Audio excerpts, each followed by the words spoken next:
In a lively office buzzing with activity, employees are deeply engrossed in their work. Among them sits Howard, a young man in the advertising department of the renowned Grand Glory Limited. With his phone pressed to his ear, he professionally assures a caller that their request has been logged and the issue will be resolved within 3 days. It's a routine task, much like his everyday life, which feels like an endless cycle of work, day in and day out. Howard reflects on his career with a resigned sigh. The weight of his responsibilities is constant, and the clarity he once had about his future is now clouded by uncertainty. Yet, today, there's a momentary glimmer of satisfaction. He finally nailed a challenging task. But even this fleeting accomplishment is overshadowed by the looming sense of doubt about where he's headed. Just then, a senior colleague approaches, addressing him with an air of urgency. The man shares unsettling news. The company has been facing tough times and layoffs are imminent. The warning is clear. Howard needs to step up his efforts. Panic sets in as the implications of the conversation sink in. Before Howard can dwell on it, the man hands him a hefty book filled with potential clients. The task is straightforward yet daunting. Call every name on the list and report back by tomorrow. Howard, overwhelmed, wonders why he's being given this monumental task. To make matters stranger, someone nearby mentions a dream test, a bizarre concept rooted in advanced big data analytics. According to their calculations, Howard is the ideal candidate. Howard is baffled. A dream test? He's never even been interested in VR products, let alone wanted to be a part of such a project. The explanation follows. It's a cutting-edge simulation, an exclusive experience akin to a high-end VR game, where participants can live out different scenarios in a custom-built dreamland. The concept feels absurd to Howard. He considers leaving, citing his work obligations. However, before he can step away, someone casually mentions that Dreamland includes a feature to recreate duplicates of real people and shape their experiences. The suggestion lingers provocatively. What if he could live as someone else? Another remarks, almost tauntingly, that Howard doesn't seem content with his current life. Amid the chaos, the atmosphere shifts as the boss enters, accompanied by the poised and confident Sabrina Liu, their newly appointed director. Introductions begin, with the boss highlighting the achievements of key team members. One worker, ever the opportunist, showers Sabrina with praise while crediting his success to the boss's guidance. Howard silently fumes at the blatant flattery, observing how this sycophantic behavior has propelled his colleague's career. When the spotlight turns to Howard, the boss dismissively refers to him as mediocre and lacking in interpersonal skills. Sabrina's curiosity about him is quickly brushed aside. A flashback reveals a stark contrast. Howard had once been praised by colleagues for securing a high-maintenance client, a feat that drew envious glares from others. Yet, his straightforward nature often clashed with superiors, including Mr. Wong, who had undermined him before. As the day winds down, the team exchanges goodbyes, preparing for another grind tomorrow. Alone with his thoughts, Howard reflects bitterly on his efforts. He believed that hard work would eventually earn him recognition, but reality has proven otherwise. Later, Donald, a fellow employee, advises him once again to play the game, to align with the boss's interests and secure his position. But Howard resents the idea, recalling how Donald had previously sabotaged others, turning their successes into stepping stones for his own gain. A question lingered in Howard's mind. Was this truly the right thing to do? Meanwhile, in a passing taxi, Donald observed Wong and Sabrina. Wong, always assertive, warned Sabrina not to waste her energy on the workers. Tomorrow would demand her full attention. Sabrina, unshaken, dismissed his concern with quiet confidence, her words layered with a resolute self-assurance. Wong, however, pressed on, hinting that her actions sent mixed signals. He worried they might encourage overreach. Unbeknownst to them, Howard overheard every word, his mind racing with unresolved tension. Howard had grown weary. Outside the workplace, his hard work often went unnoticed, overshadowed by the weight of discrimination. He had endured enough. A decision formed in his mind. Tomorrow, he'd seriously consider resignation. But tonight, his frustration demanded an outlet. Determined, he initiated the Dreamland system. His goal was clear: to scan Sabrina Liu and Mr. Wong for duplicates within the virtual space. Yet, an error flashed across the screen. Only one individual could be scanned at a time. The system prioritized Sabrina. The scan concluded, and Howard felt a pang of frustration. Why hadn't he been told earlier about this limitation? As his irritation flared, the system detected his emotional spike. A mechanized voice concluded he was enjoying this. He muttered about Sabrina's antics, half annoyed, half amused at the idea of an NPC servant modeled after her. The system reminded him that Dreamland would activate at midnight, leaving him just a few hours to rest. But sleep wouldn't come easily. Anxieties churned in Howard's mind, keeping him awake. The system intervened, activating a neural protocol to override his brain's sleep resistance. His consciousness faded into slumber. When he awoke, Howard found himself sprawled on the floor. Before him stood a girl, her presence commanding yet enigmatic. She introduced herself as AI-63. The voice that had been guiding him all along now materialized as his Dreamland administrator. Howard rose, brushing off the moment's disorientation, and asked, "Has it started?" "Not yet," AI-63 replied. Supplies were necessary for the impending battles. With a gesture, she opened a door marked with the number 1, revealing a shop stocked with survival tools and weapons. Credit points became his currency, and each item carried a price. A machete for 2 points, a truck for 40, compressed food for 1. As Howard surveyed the items, his gaze landed on an endless power battery. Its potential fascinated him, but AI-63 warned him not to touch what he wasn't ready to purchase. Howard nodded, absorbing her advice. Strategic spending would be crucial. He inquired about NPCs, particularly strong ones. AI-63 informed him that a powerful NPC would cost an exorbitant 10,000 points. Howard's protest of robbery earned only a calm response. Then came the final moment. AI-63 declared that Dreamland would activate immediately. The Doomsday Survival door creaked open, revealing the challenge ahead. "Have fun," she said, her tone both encouraging and foreboding, before leaving him to face his fate. A faint, eerie glow spilled from the door, jolting Howard awake. Panic clawed at him as he lay in bed, his breath shallow and rapid. The familiar surroundings of his home greeted him, unchanged, unyielding. He scolded himself for his naivety. How foolish to think technology, in all its advancements, could conjure an entire world from nothing. With a resigned sigh, he resolved to shake off the remnants of his restless thoughts, freshen up, and head to work. The bathroom light flickered on, casting harsh shadows on the walls, only to plunge him into darkness as the power abruptly failed. Unease curled in his stomach as he dressed and stepped outside. The street was desolate, an unsettling emptiness hanging in the air. Where were the people? His thoughts halted as the roar of an airplane shattered the silence, its descent catastrophic. Howard froze, eyes wide, as the aircraft crashed in front of him, flames erupting into the sky. A voice, cold and automated, chimed from a nearby car. Mini Dreamland Doomsday Survival initiated. Level 0. Duration 180 days. Panic tightened his chest. 180 days? He whispered, disbelief flooding his mind. Before he could process, a stream of gasoline leaked from the wreckage, igniting a fiery explosion. He dove to the ground, the heat searing, chaos consuming him. Heart racing, Howard gathered his thoughts. The voice had posed a grim challenge. Survive in a world where humanity had vanished. Planes could plummet, disasters would strike, and supplies were finite. His mind churned. He needed food, water, shelter, medicine, tools, and transportation. The days stretched out before him, daunting yet finite. If he strategized carefully, he could endure, and perhaps even reclaim control of his life, using this time to prepare for a fresh start after his resignation. Determined, he scavenged. A radio caught his eye, its crackling static oddly comforting. Trinkets of no practical value became tokens of fleeting joy. Yet his musings about survival turned surreal as a tiger, unmistakably real, padded into view. Howard froze as the creature approached, its golden eyes steady. The tiger, a former petting zoo resident named Dummy, renowned for its friendly demeanor, licked his face with surprising gentleness. The absurdity of the moment struck him. Even in this simulated nightmare, no detail was overlooked. Days turned into weeks.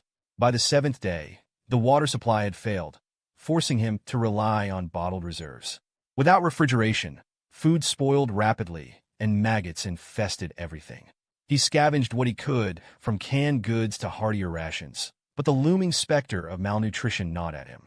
It was during one of these desperate searches that he stumbled upon salvation, the Blue Sky restaurant. Inside, a diesel generator hummed faintly, a relic of his childhood memories. It had kept the building powered for 7 days, but its whirring suggested imminent failure. The frozen meat was salvageable, but only just. He resolved to make this his base, working by day to gather supplies, and by night to cultivate land and prepare for long-term survival. By the 31st day, Howard's resolve wavered as the weight of isolation bore down on him. The city was a wasteland, a graveyard of rotting produce and relentless flies. Even the faint promise of fresh garlic sprouts, a hard-won victory, felt hollow amidst the stench and decay. At night, the suffocating darkness whispered of abandonment, and the wind carried only the echoes of a world long gone. Despair crept closer, but Howard clung to purpose. This game, cruel and unrelenting, was his to master, not the other way around. One day, as he drove aimlessly, his thoughts drifted to Sabrina Liu, the mysterious assistant promised to him in this simulated world.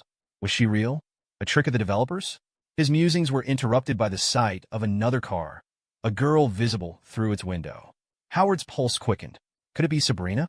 In the dim light of the morning, Sabrina stirred awake, the coarse fabric of borrowed men's clothes brushing against her skin. A faint ache reminded her of the bandaged wound beneath, yet her curiosity outweighed the discomfort. She stepped toward the door, pushing it open to reveal a diesel generator humming steadily and shelves stocked with preserved food. No signs of the decay she had grown accustomed to. Howard's voice broke the silence, calm but laced with concern. He urged her to eat, presenting a modest meal he'd prepared. As she sat to eat, memories flickered in her mind. She remembered him, not the man before her now, but from a shared dinner after work, back when the world still spun on its ordinary axis. Hesitant, she asked his name. Howard, he replied, his voice tinged with recognition, as though he too saw glimmers of the past in her face. Sabrina's gaze drifted to the generator, the stocked shelves, and the patch of cultivated land beyond the door. "Did you do all of this?" she asked, her voice a mix of admiration and disbelief. Howard nodded, explaining his modest success in creating a semblance of stability. Then, turning the question back to her, he inquired about her journey. Her words carried a weight that hung heavy in the air. She spoke of her return to her hometown, now desolate, and the realization that Howard was the first living soul she'd encountered in a month. "What happened to the world?" she asked, her voice cracking under the enormity of the question. Howard could only shake his head. Answers eluded him as well. Their conversation flowed, tentative yet steady, like two survivors navigating the ruins of familiarity. Howard suggested they team up, a natural step in this new world where survival meant pooling resources. Sabrina agreed, albeit with a caveat. She needed boundaries, a distance between them, not just physically but emotionally. The declaration caught Howard off guard, a sharp reminder of their differences. Still, he agreed, rationalizing it as another facet of this strange new reality. Days passed, and their coexistence began to take shape. But tensions simmered beneath the surface. One morning, Howard awoke to the clatter of Sabrina reorganizing the warehouse, claiming it as her own space. She handed him a walkie-talkie, dismissively assuring him it would suffice for communication. The loss of the mannequin, a crude stand-in for companionship, stung Howard in ways he struggled to articulate. When she casually admitted to discarding it, he felt a pang of betrayal. Their tenuous alliance frayed further when Howard discovered a missing pistol from his collection. His accusations were met with Sabrina's exasperation, her patience wearing thin. She proposed separate routines, cooking and laundry apart, to avoid constant friction.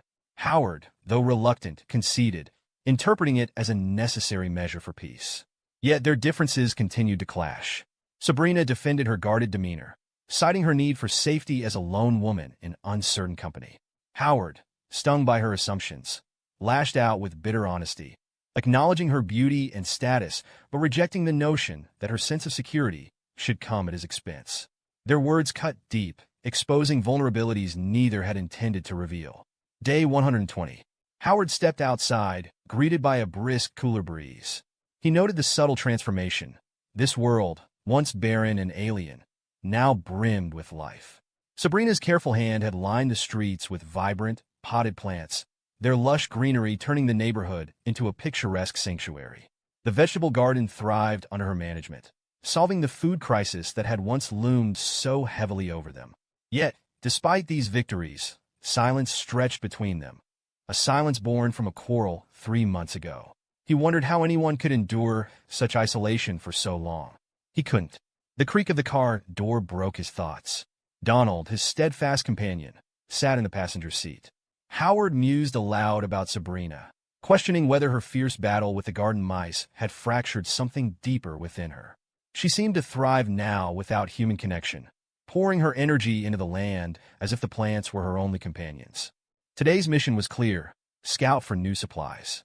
Howard grimaced as he recalled the state of the supermarket's meat section. Maggot-infested and inedible. "We'll die before those germs get us," he muttered. Fish might be a better alternative. Maggots they could endure. Bacteria they could not. He resolved to catch fish, a food that at least appeared palatable.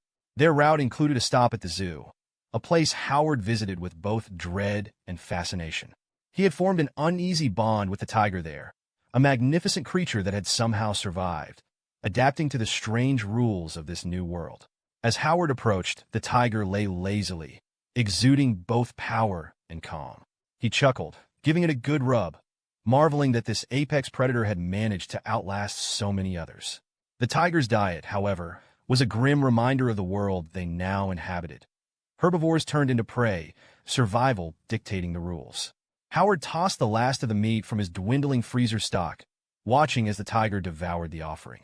But the moment of peace shattered when the beast suddenly bolted, lunging at a deer. Howard's heart skipped. Deer didn't have antlers in this zoo. This was a creature from the outside, a stark symbol of nature reclaiming civilization. The sky began to darken, and Howard felt a shift in the air, heavy, oppressive. His instincts screamed danger. "A typhoon," he muttered, eyes scanning the horizon. But a Force 10 typhoon here? They were far from the coast. The realization struck like a thunderclap. This wasn't reality. It was the game, a cruel challenge designed to test him. His thoughts darted to Sabrina. Every day, she rode her bike into the mountains. She should have reached the peak by now, but where was she?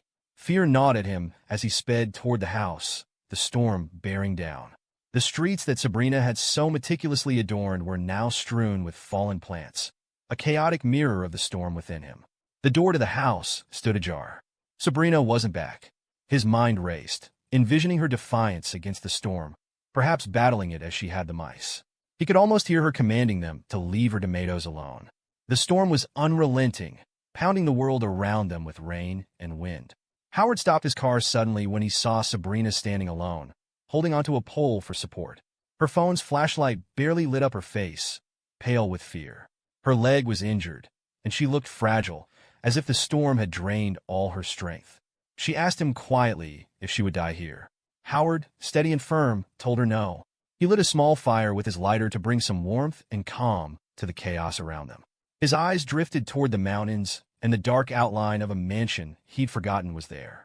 Sabrina used to ride her bike in this area often, but now she was far from the strong, adventurous person he remembered. Howard knelt beside her to check her injury, but she pulled away, insisting she was fine. He stood, his tone serious. "This isn't the time to act tough," he said. "If that wound gets infected, it could be dangerous." But Sabrina shook her head and insisted she could handle it on her own. With a frustrated sigh, Howard turned to the task at hand. "Fine," he said. "Here's the plan. This storm could flood everything in the valley. That mansion in the mountains is high enough to be safe. We'll move whatever we can there and use it as our shelter." Sabrina asked what she could do, but Howard shook his head. "With that leg, not much. Stay here, keep the fire going, and make sure the room is ventilated so you don't get poisoned by the smoke." Howard stepped out into the freezing rain, taking a deep breath to steady himself. His thoughts were racing. The storm wasn't just dangerous. It had already stripped them of almost everything. The generator was broken, the freezer ruined, and most of their food had gone bad or been washed away.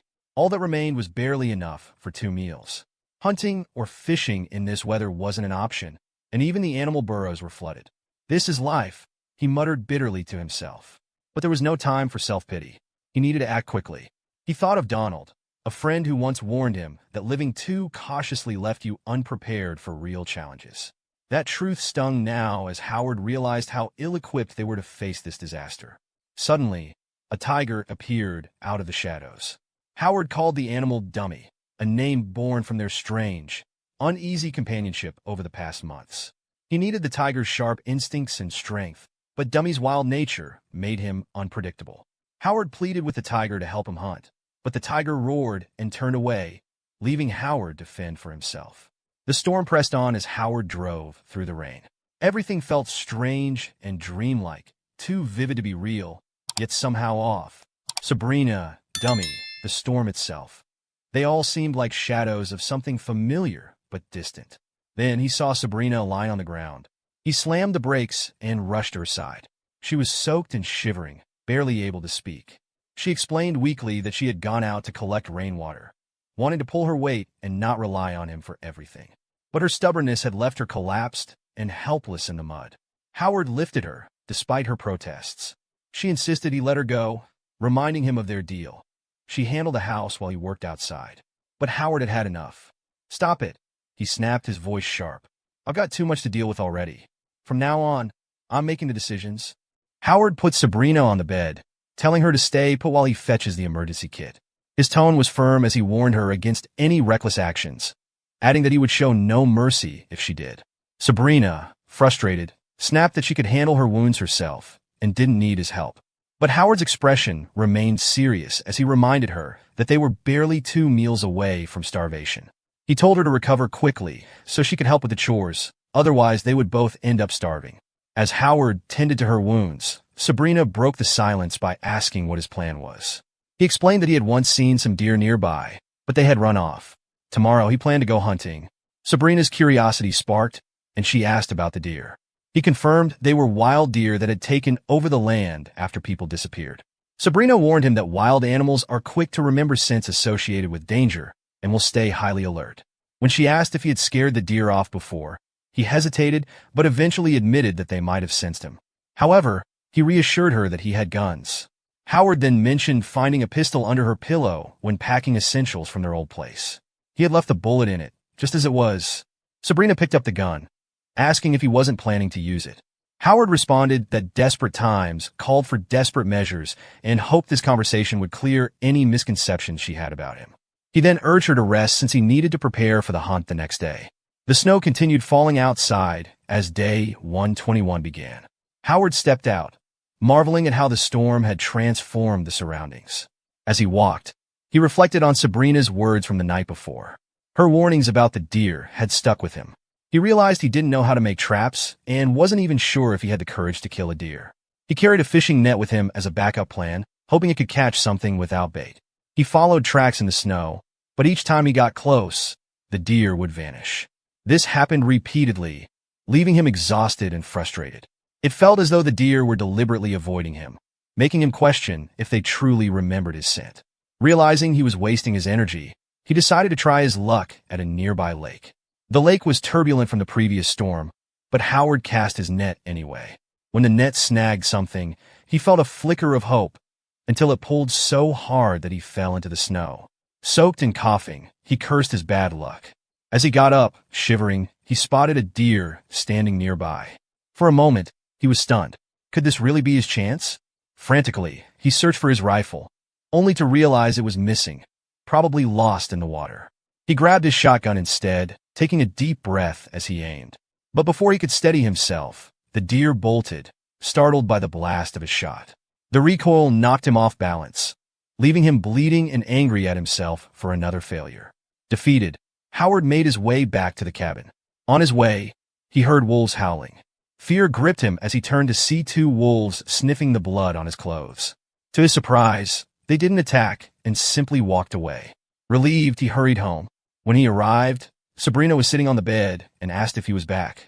He began removing his wet clothes, prompting her to look away, embarrassed. She asked him what he was doing, and he explained that he was freezing and needed the fire to warm up. She quickly told him there was no need to take off everything. Howard apologized and stopped, chuckling awkwardly. As he sat by the fire, Sabrina noticed a photo slipping out of his wallet. It was of him with a young woman. Curious, she asked if it was his girlfriend. Ex-girlfriend, he replied simply. She asked why they had broken up, and he admitted that he had wanted a family but she hadn't been ready to settle down. Turning the topic to her, Howard teased that she must have admirers. Sabrina casually mentioned her boyfriend, Lawrence, a successful tech executive with a doctorate from MIT. Howard joked that Lawrence must be brave to date someone like her. Sabrina, offended, reminded him that she was his boss. Realizing she had overstepped, she quickly apologized. Just as the conversation was settling, her blanket slipped slightly, and they both froze in embarrassment. She quickly told him to stop staring and ordered him out. Howard raised his hands in surrender, saying he was leaving. As he stepped out, he muttered to himself about how ridiculous the day had been. His stomach growled, a harsh reminder of the worsening hunger. On days 122 and 123, Howard ventured deeper into the jungle. He observed the deer carefully, but no matter how stealthy he tried to be, he could only catch fleeting glimpses of their shadows. If he got too close, they vanished into the woods, making all his effort meaningless. He thought to himself that he would never touch a gun in real life, and that being a full-time hunter wasn't for him. His short-range weapon wasn't suitable for such a task either. He tried shooting at the deer several times, but none were caught. The inability to approach the deer felt like a death sentence. By days 124 and 125, Howard stayed home, tending to Sabrina's wounds. They had begun talking more often, and Sabrina, despite her condition, never complained about his failed hunts or their worsening situation. Howard admired her independence, though it concerned him. She was growing weaker. Her bones weren't healing, and she hadn't mentioned any stomach pain for a long time. He chose not to tell her about the wolves he'd encountered, knowing she would insist on sharing more responsibilities, even in her fragile state. Howard shared his plan with Sabrina. He had built a trap, just a simple pit lined with sharp wooden stakes and covered with cabbage leaves. He reasoned that in the harsh winter, the deer wouldn't resist such bait. Sabrina frowned, pointing out the risks of such strenuous work in his condition. Howard agreed, but explained that he lacked the strength to make another trap. They had no other choice. The next day would decide their survival. On the next day, Howard drove into the woods to check the trap. At first, it seemed empty, but then he noticed blood. Excitement surged through him. He must have caught something. He began tracking the wounded animal, desperate to find it. But as he followed the trail, he stumbled upon wolves devouring the deer. Furious, Howard shouted at them, firing shots in their direction. "That's mine," he yelled. The wolves, undeterred, dragged the remains away. Defeated, Howard stood there, seething, as the crushing weight of failure set in. He told himself this was just a game, but the despair felt far too real. On day 126, at 7:03 p.m., Howard shared the last of their food with Sabrina. She told him to keep it, feeling she didn't deserve to eat since she hadn't contributed. Howard snapped, asking her to stop being so stubborn. They were on the brink of death, and her pride wouldn't help them survive. Her silence broke as she revealed fragments of her past. Before turning 18, she had been a puppet controlled by her father. Most of her days were spent locked in her room, following his commands. While her brother played outside, she wasn't even allowed to dream. Her father claimed she was different and would leave the family one day, just like their mother had. He insisted she could only bring honor to their family by obeying him. Without their influence, he said she was nothing. Sabrina concluded that her independence was her way of rebelling against him. It was where her confidence stemmed from. She asked Howard if that sounded different from his beliefs. Howard admitted they were both struggling. He worked tirelessly, but was never rewarded, leaving him questioning whether hard work was even worth it. When Sabrina asked what set him apart, Howard hesitated before replying that his strength lay in his determination.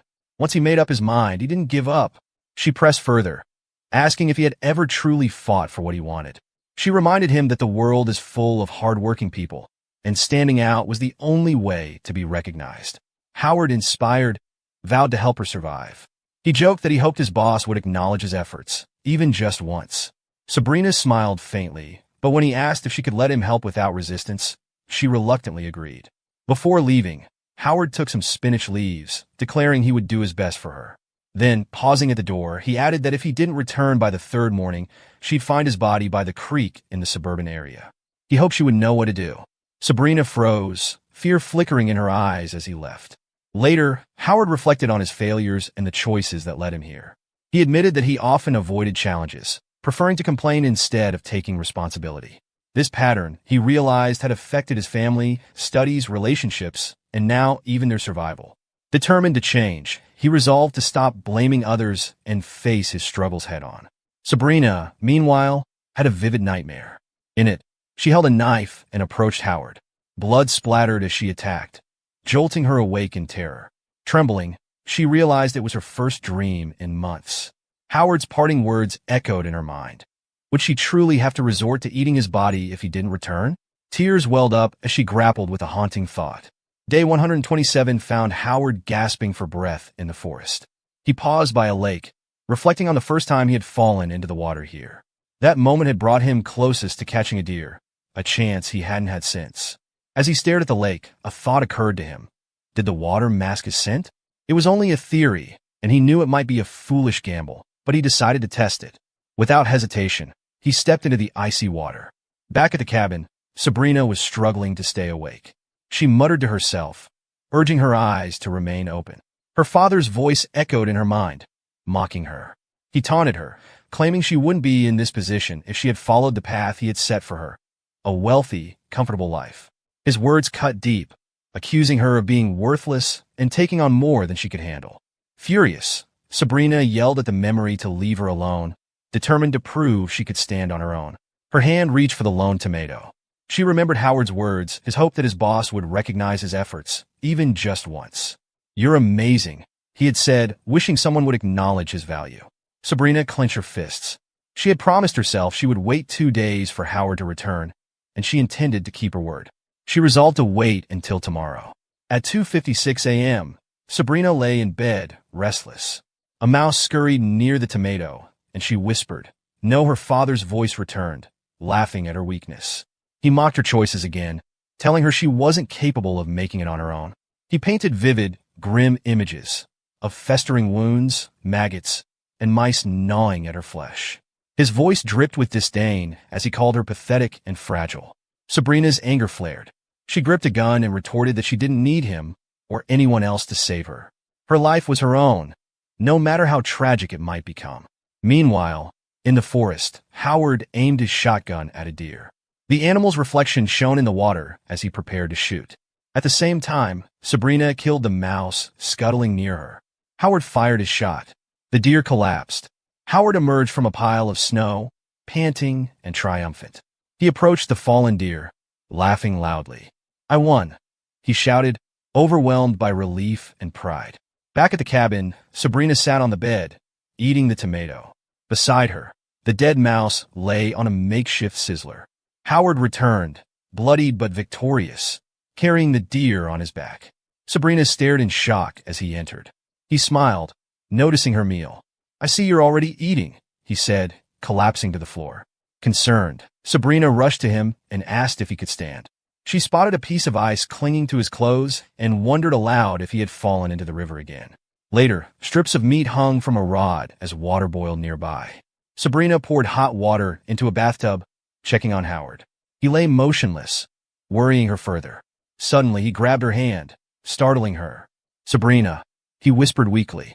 She leaned closer, confused. "Have I earned your recognition?" he asked, his voice trembling. Sabrina was taken aback, but replied honestly. "You're amazing. Without you, everything would have fallen to pieces." Howard chuckled faintly, recalling the last words his ex-girlfriend had said before leaving him, that he had nothing, and his hard work would never amount to anything. Sabrina agreed it was hard to gain recognition in the world, but her tone softened as she began preparing dinner. "The broth is ready," she announced, urging him to eat. But Howard remained too weak to move. Sabrina carefully fed him the broth, ensuring he got some sustenance. Hours passed, and though she had wrapped him in 3 thick quilts, Howard continued to shiver. His trembling filled her with sadness. Finally, Sabrina made a decision. She removed her clothes and climbed into bed with Howard. Wrapping her arms around him, she whispered softly, "Everything is fine. You'll be fine." On day 130, Howard woke up feeling groggy.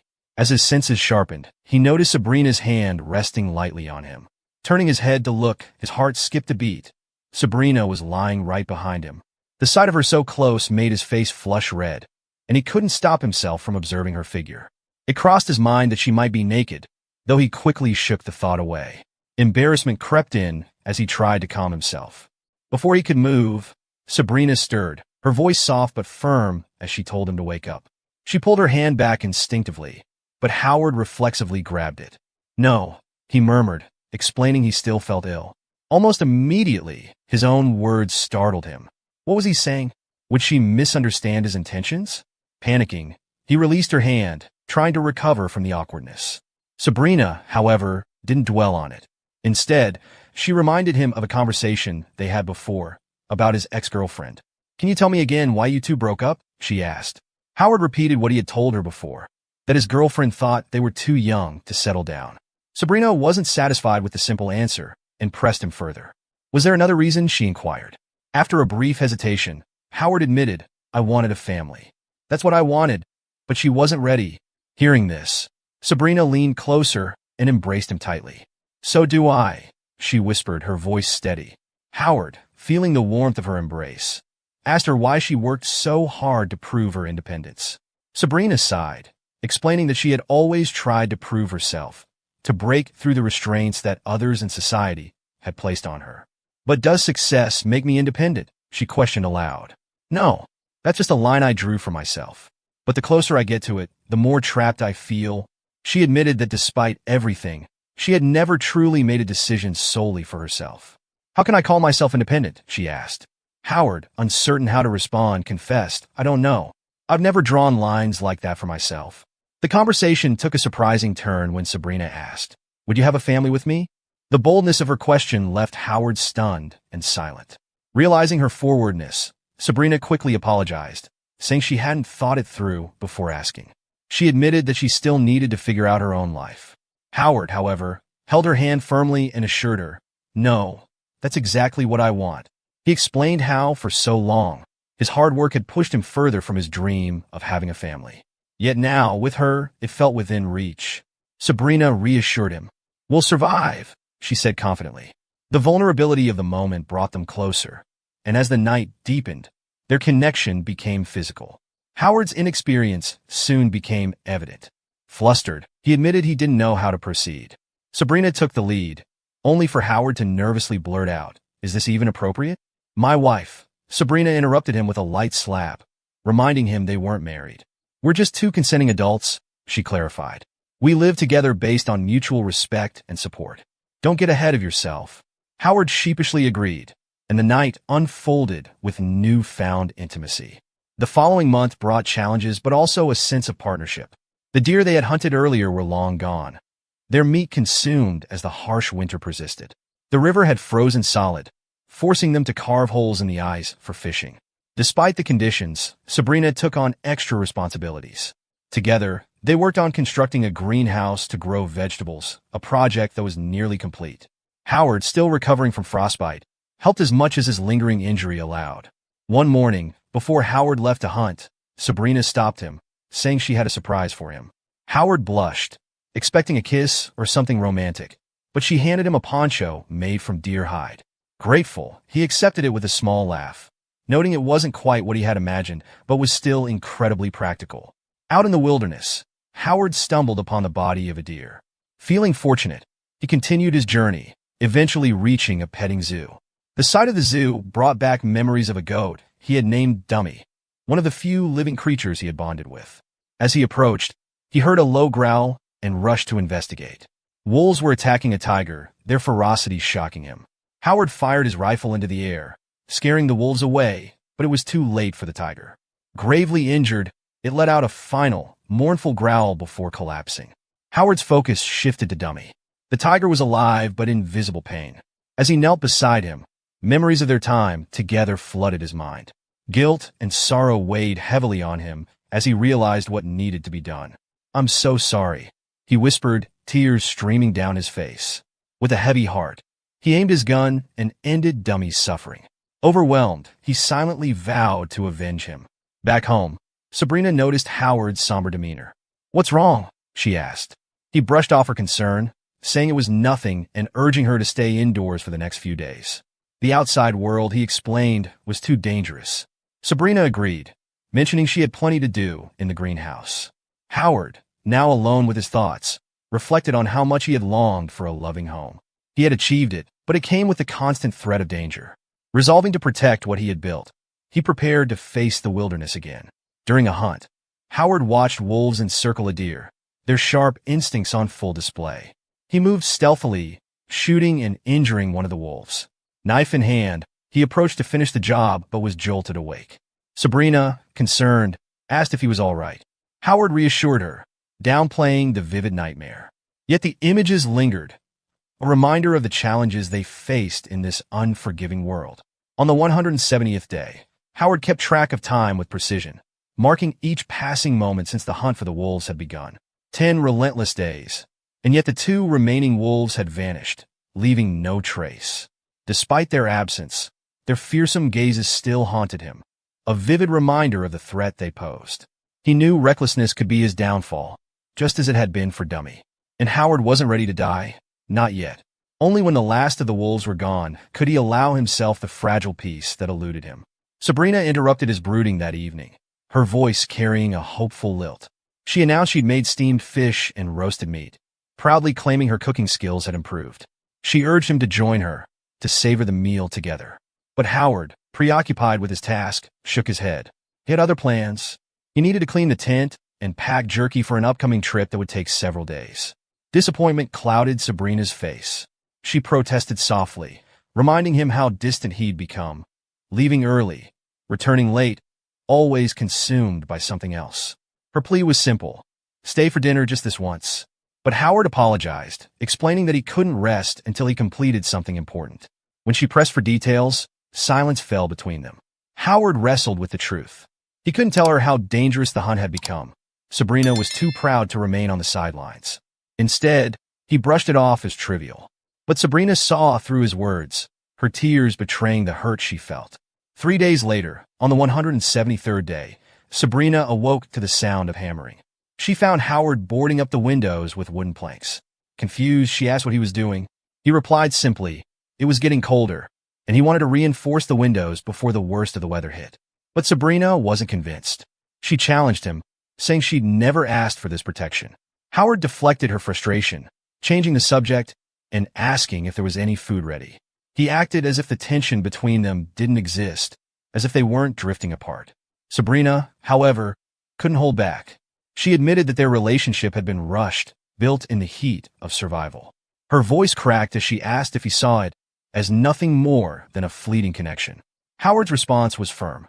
Everything he had done was for their home, for her safety. But Sabrina's anger simmered. She reminded him that their home was built on mutual respect. She demanded he tell her what was going on, what was truly on his mind. Howard hesitated, then reminded her of their agreement. She would stay home while he handled the dangers outside. He assured her there was nothing she could do to help, and all he asked was for her to wait a few days. Sabrina's shoulders slumped, sadness overtaking her as she walked away. As snow began to fall in earnest, Howard's focus shifted. The wolves' tracks would soon vanish under the heavy drifts, and the bitter cold threatened their survival. Temperatures were plunging to minus 30 degrees Celsius, and the hunt was no longer viable. Now, his priority was ensuring they had enough supplies to endure the worsening weather. At the hardware store, Howard gathered nails, iron wire, and tape, everything he needed to fortify their home. His fingers brushed against a manual, and he paused to examine it. It was for diesel generator maintenance. Hope flickered in his chest. With this, he could finally bring power back. But as he flipped through the pages, the crackle of static caught his attention. The store's dusty TV flickered to life, and the AI-63 appeared. Her words were chilling.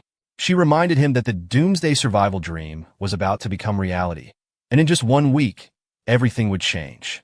Howard's chest tightened as the weight of a revelation bore down on him.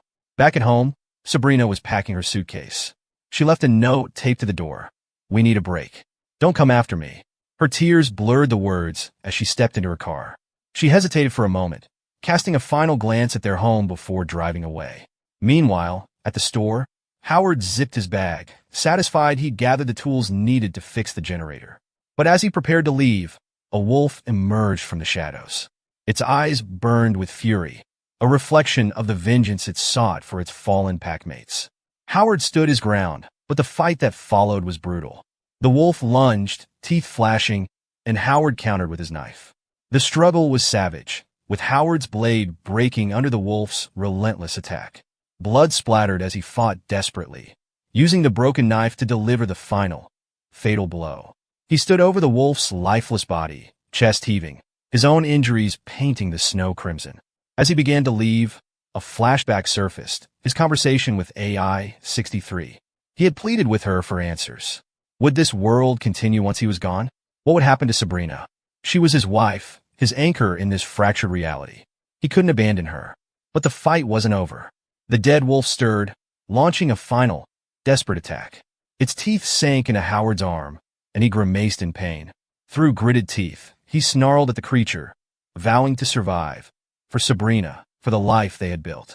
In the car, Sabrina's tears fell freely as the road stretched before her. At the store, Howard, bloodied and battered, pushed forward. His steps carried him away from the past, toward an uncertain future shaped by both love and survival. It's day 177. Howard is walking, lost in thought, when a wolf suddenly attacks him. Panic takes over as he realizes he can't die now. Desperately, he reaches for a pistol nearby. As he grabs it, a thought hits him. This looks like Sabrina's gun. When did she leave it in his car? The wolf lunges, but Howard fires a shot, making the animal retreat. Shaking from the encounter, Howard stumbles into his car, his mind racing. He knows he has to wake up and bring back the parts to fix the generator. If he can get it running, Sabrina has a better chance of surviving. He tries to start the car, but it won't budge. Frustration builds as he realizes the oil tank must be frozen. He knows he has to warm the car up, but with the wolf lurking nearby, he can't wait. Exhaustion starts to take over. His body feels heavy, and he mutters to himself that he hates this. He feels like he's nearly dead, but this is all he can do. Moments later, Howard wakes up to Sabrina's voice. She tells him she found him passed out in his broken car and drove him home using another car she found. Still groggy, Howard remembers the wolf attack and asks if she saw anything near him. Sabrina says he was holding onto a bag, so she brought it back too. Howard feels a surge of relief. The bag holds the parts he needs to fix the power generator. Once it's working, they'll have air conditioning. But Sabrina notices his injuries and insists he rest before doing anything. Howard apologizes, saying fixing the generator is the last thing on his bucket list. Sabrina sighs, knowing she can't stop him. She reluctantly tells him to go ahead since he won't listen to her anyway. Howard spends hours fixing the generator, working through the pain. Finally, the lights come on in the house. A wave of relief washes over him as he yells out that all his hard work has paid off. Sabrina shakes her head, calling him a fool for pushing himself so hard. But despite her words, she's secretly grateful. So, Howard is walking when he spots it, a red car. The red car. It's the same one Sabrina used to drive him home. It's just sitting there, and Howard can't help but wonder. What has this car been through? As he gets closer, something catches his eye. There's a bag inside. But then, out of nowhere, Howard starts coughing. And as he steadies himself, his gaze falls back on the car. And that's when he sees it. A wolf's fang. It hits him like a memory he didn't want to remember. A wolf, standing right in front of his car. The confusion builds.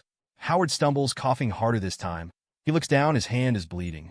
The cut is deep. Too deep. And the thought hits him. If we don't find a doctor soon, I might not make it. Then he notices something else. The car, it's dented. Badly. Like it hit a tree. He pictures it, Sabrina driving. A wolf darting out in front. And the car crashing. Straight into the tree. His eyes catch something strange, a bag nearby. He lifts it and notices something unsettling. A wolf's skin hanging from a wooden plate. The weight of it all sinks in. Sabrina is busy, cutting meat nearby. But Howard can't help but express his gratitude. He hugs the bag, thankful for everything she's done for him. Sabrina, noticing his clinginess, playfully teases him, asking when he became so needy. Howard, still exhausted, tells her he doesn't see himself as the tough kind of guy he once thought he was. In his worn-out state, he urges her not to be petty and to forgive him. Sabrina, with a grin, asks if he's ever tried wolf meat before. Howard admits he hasn't, and she playfully tells him he's about to try it today, a wolf stew. She asks him what he thinks of it, and with a tired smile, Howard responds, "Lovely, cook some more. We got a lot of work on the bed." Sabrina, clearly concerned, reminds him that he hasn't fully recovered. On day 178, Sabrina wakes up and announces that the storm has passed and the sun has risen. She turns to Howard, who's still lounging on the bed, playing around instead of getting up. Concerned, she gently encourages him to be strong, but Howard just sighs, saying he feels exhausted. Sabrina wonders if he's caught a cold and quickly heads over to get some medicine. As she searches through the drawer, she finds nothing. Howard calls her name, and she asks what's wrong. He responds, saying it's not a cold, and he already knows it. Sabrina panics for a second, thinking he's really sick, but then, with a sigh of relief, she brushes it off. She reminds him of everything he's already been through. moving houses during a storm, going hunting in a gale, even fixing the power generator to keep them warm and powered up. She reassures him he's strong enough to handle anything. Sabrina fills a glass with water, joking that if they were still at the company, she'd name him Employee of the Quarter for all the hard work he's done. Howard chuckles and thanks his boss and loving wife. He attempts to sit up and Sabrina says she has not agreed to marry him. She insists he take the medicine first. She hands him the glass of water, but he's still feeling off. Before he can drink it, the glass slips from his hand and crashes to the floor. Howard's eyes flutter open, and he sees Sabrina lying in front of him. She's clearly not fooled. "Get up, Howard," she says, catching on to his little trick. She tells him she sees through his act. He was just pretending to be sick so that she'd worry about him. But she admits he's a great actor. This time, she won't punish him, but she warns him not to try that stunt again. With a playful look, she teases him, asking, "Don't you always want to try a new position?" Howard told her to get up. He wanted to talk, but Sabrina, unable to hold it together, burst into tears. "What kind of man are you?" she asked, her voice shaking. She wanted him to get up, to do something, anything, but Howard didn't move. With a heavy heart, he told her he didn't have much time left. He knew the end was near. The gas in the tank would only last about 3 more months, maybe less. If it ran out before then, she had to head north. There were huge supplies of gas up there, enough to get by.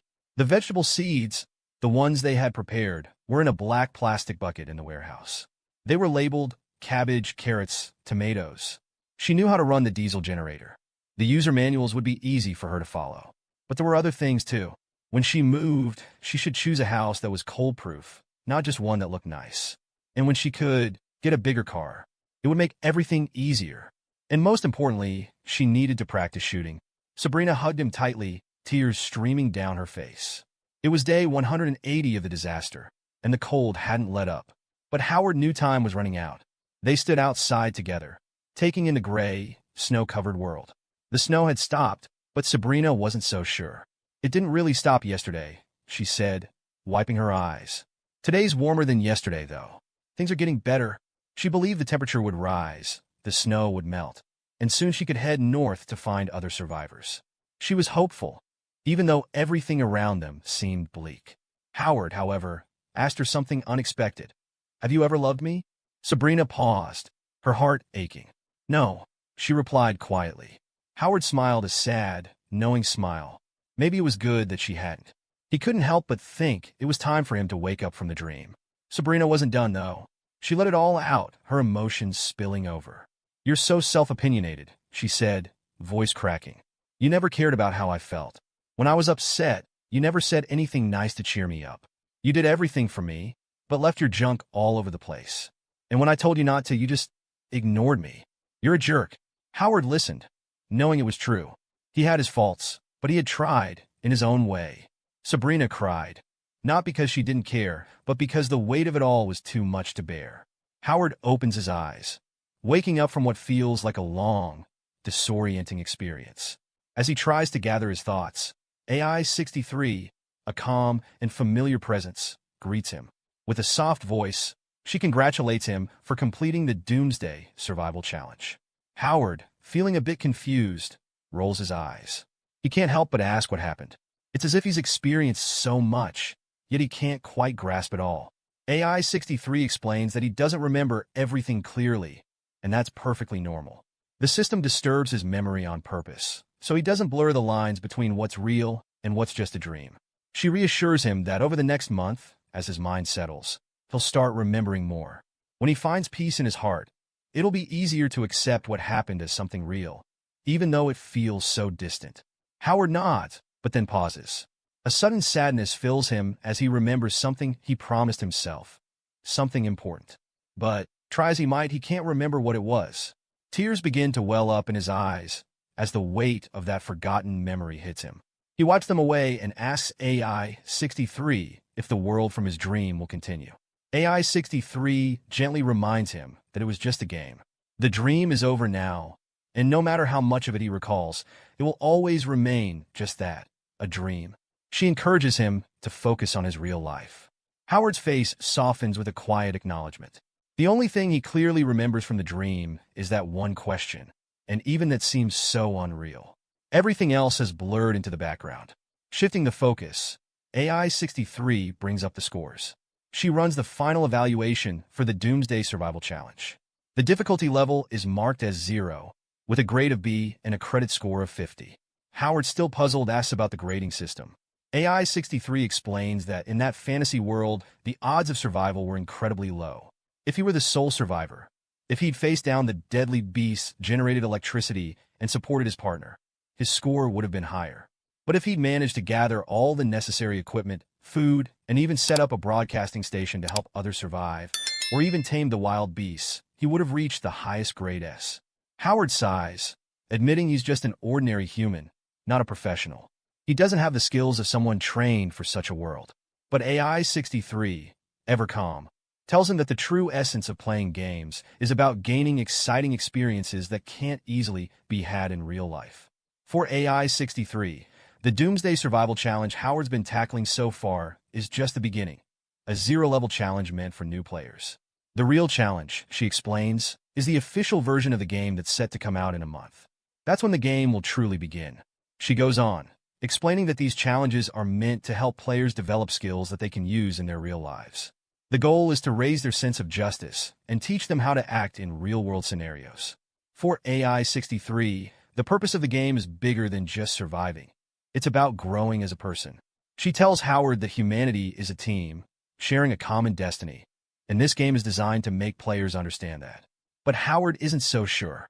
The memories from the game, especially the bloodshed and violence, are making him feel terrible. He remembers how intense and exhausting it was, and he's beginning to wonder if he should continue. AI-63 tries to reassure him. She acknowledges the difficulties, but reminds him that it's not always as bad as it seems. There were happy moments, too, like when Howard was lying in bed feeling a sense of peace and joy. That's when AI-63 shows Howard a memory of him sleeping beside Sabrina. Howard freezes, panic rising in his chest. He can't believe what he's seeing. He was lying next to Sabrina? He feels anger bubbling up as he demands to know why she's showing him this. It doesn't feel right.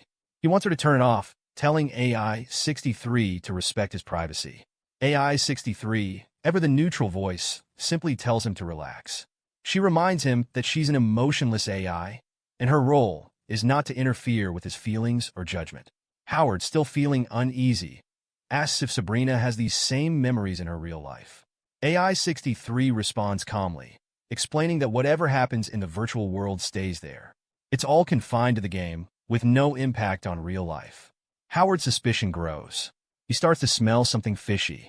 He begins doubting whether he's dealing with a legitimate company or if there's something more deceptive at play. He wants to know how to get out of this place, how to break free. In response, AI-63 rubs her left eye, triggering the system menu. She tells Howard that if he wants to contact her in the real world, he needs to do the same. But before Howard can ask more questions, AI-63 mentions the rewards for completing the challenge. She asks if Howard wants them now, offering him a chance to receive them. Curious, Howard asks about the rewards. He wonders if it's just some basic merchandise, but AI-63 assures him that it's better than nothing. She asks if he wants her to mail it to his workplace, and Howard agrees. He provides her with the address, unsure of what to expect next. Suddenly, Howard gets a shock.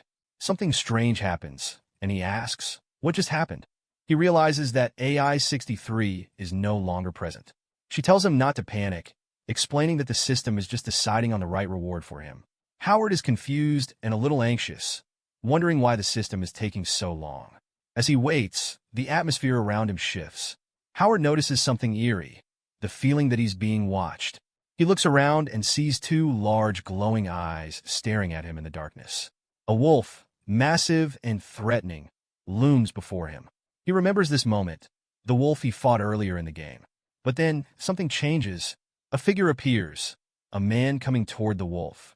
The man hurls a stick, hitting the wolf with incredible precision and killing it. Howard stands there, watching the scene unfold. The system announces that the reward has been granted, excellent hunting skills and accuracy. Howard stands there, watching the system announce his reward, excellent hunting skills and precision. It's a moment of accomplishment, but before he can truly savor it, an alarm blares. It's 7 a.m., Monday, September 4th. Howard jerks awake, his body in his bed. Confused, he tries to piece together what happened. He hadn't clicked the quit the game button, so why did the system just wake him up? He looks to his left, searching for the familiar system interface, but it's gone. Everything is blank. Was it all a dream, or had something gone wrong? He sits there, lost in thought, questioning if he's still dreaming or if it really ended. Suddenly, AI-63, the system's voice, speaks up, asking what happened and why Howard was pulled out. The system responds, explaining there was a malfunction. The memory control function crashed, and the error code ZS001 has been triggered. The system reassures AI-63 that more information is on the way. AI-63, still processing, looks around and spots Sabrina. She's holding a knife in her hand, and there's a person lying on the floor. AI-63 asks the system why there seems to be a new dream within an existing one. The system suggests finding a way to fix the issue, but warns that no patch can be found in the database. AI-63, frustrated, questions why it's being asked to write a program to fix the problem. After all, she's just a robot assistant. Why must she take on the responsibility? Back with Sabrina, she suddenly wakes up in her bedroom. Two women are standing by her, asking if she's okay. Sabrina begins to cry, confused and disoriented. The women gently ask what happened, and Sabrina tells them she had a long dream, but the details are fuzzy. She wonders why they're even in her room. The women exchange a worried look. One of them admits she can't remember anything at all, explaining that she was sleepwalking. Sabrina is shocked by this revelation. The woman continues, saying Sabrina had grabbed a knife from the kitchen and was mumbling something, though no one knows exactly what. Looking down, Sabrina sees that she's still holding the knife. The woman explains that she was so scared Sabrina might hurt herself that she called the secretary, Miss Gua, for help. Miss Gua arrives and, seeing Sabrina's confusion, suggests that Sabrina take a few days off work to recover. She gently explains that what Sabrina experienced wasn't just a dream. It was something far more unsettling. Meanwhile, Howard is now in a completely different setting, surrounded by people. He's moved, a shoulder bumped into another guy. The guy turned, clearly annoyed, and snapped, "What the hell?" Howard quickly responded, telling him to watch out, but in his mind, he was thinking about how hard it was to move through this crowd. The space felt tight, and Howard found it hard to focus. He apologized and continued walking, realizing just how chaotic things felt. There were so many people around, it was hard to read the room or even focus on real life. Not far from him, a man was cooking something over a fire. The man looked up and saw Howard, asking if he was here as usual. Howard gave a half shrug, replying, "I guess." The man then told him that his relative had asked him to find a match for his daughter. He went on about how lovely she was and jokingly asked, "Why don't you let me set you up with her?" Howard didn't know how to respond to that, but smiled politely. As Howard warmed his hands by the fire, the man noticed and asked if he was feeling cold. Howard, a bit distracted, said, "It's just a bit chilly." But deep down, Howard couldn't shake the feeling that he was still trapped in that dream. The coldness from it felt so real that even now, in the waking world, he could feel it. The man, sensing Howard's hesitation, offered to arrange a meeting with his daughter if Howard was interested. Howard, not wanting to engage further, politely told him that he already had a girlfriend.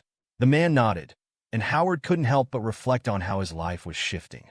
The world seemed to look different from all these different angles, and it felt like everything was changing all at once. After the brief interaction, Howard made his way to work. It was 7:50 a.m. He had made it just in time.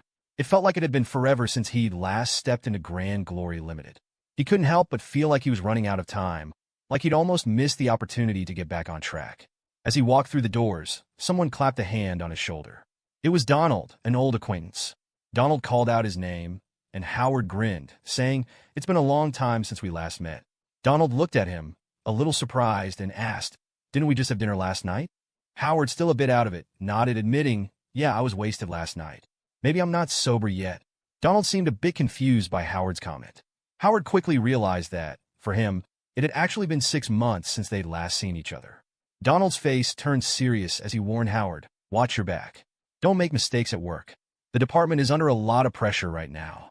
Some people are even getting laid off, and worst case, the whole department could be shut down." Howard was caught off guard. That's out of the blue. What happened?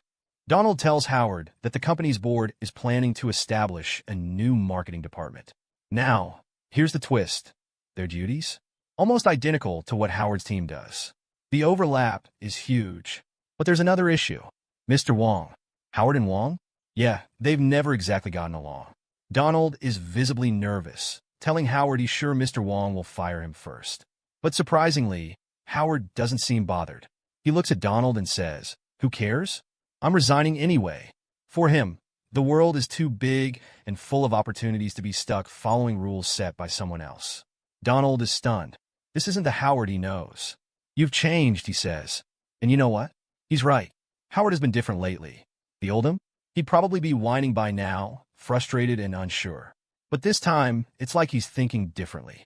At work that day, Howard sits at his desk, trying to focus.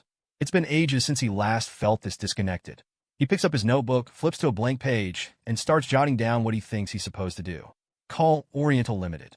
Call Peak Limited. Then he stops. Wait, is this right? Something feels off. He scribbles something down, then tears the page out, crumples it into a ball, and throws it into the trash. But suddenly, a strange thought hits him. He pauses. What was that feeling? Curious, Howard tears out another page, makes it into a ball, and throws it again. This time, his hand adjusts almost instinctively. It's perfect. The angle, the strength, it all lines up. Howard is stunned. "This is unbelievable," he mutters. It's like his body knows how to make every shot perfect. Panic starts to creep in, and he remembers something strange. AI-63. He recalls how AI-63 told him he hadn't yet received a reward for completing a challenge. Is this the reward? A skill learned from a dream? Howard doesn't have much time to think. He decides to test it one more time. He tears out another page, rolls it into a ball, and this time throws it from farther away. But here's where things go wrong. The paper ball flies straight across the room and hits Mr. Wong. Howard knows it. He screwed up. Just like Donald said, he's made a huge mistake. In the office, they're buzzing with whispers. "Howard's done for," someone mutters. Another guy chimes in. "Yeah, he probably didn't even know. Didn't anyone tell him about the layoffs?" Someone else says, "What an idiot. The company's letting people go, and he's throwing paper balls around. They're relentless." "Good riddance," one says. "I never liked him anyway." Then the jabs get personal. "I heard he's buried in debt." Poor guy, it's almost pathetic. Donald looks at Howard and wonders what is wrong with him today. Wong tells Howard to sit. Mr. Wong, Howard's boss, is calm, almost too calm. He doesn't start talking right away. Instead, he takes a cup and begins pouring water, slowly, deliberately. Finally, he looks at Howard and says, "You know, you really shouldn't have underestimated me." Howard's taken aback. What's he talking about? He thinks, surprised. Then, in true Howard fashion, he cuts to the chase. "Let's get straight to the point," Howard says. He explains that over the last 2 years, he's devoted himself to this job. Sure, he made a slight mistake today, but if he's leaving, he's still entitled to receive his last month's salary on time. But Wong doesn't react the way Howard expects. Instead, he gives him a curious look and asks, "Are you sure you want to leave?" Howard freezes for a second. Wait, what's he getting at? He wonders. Is Wong hinting at something? Did he somehow find out that Howard had been bad-mouthing him online? After all, Howard was pretty sure he used a secret account. The tension breaks when Wong speaks up again, but this time, it's not what Howard was expecting.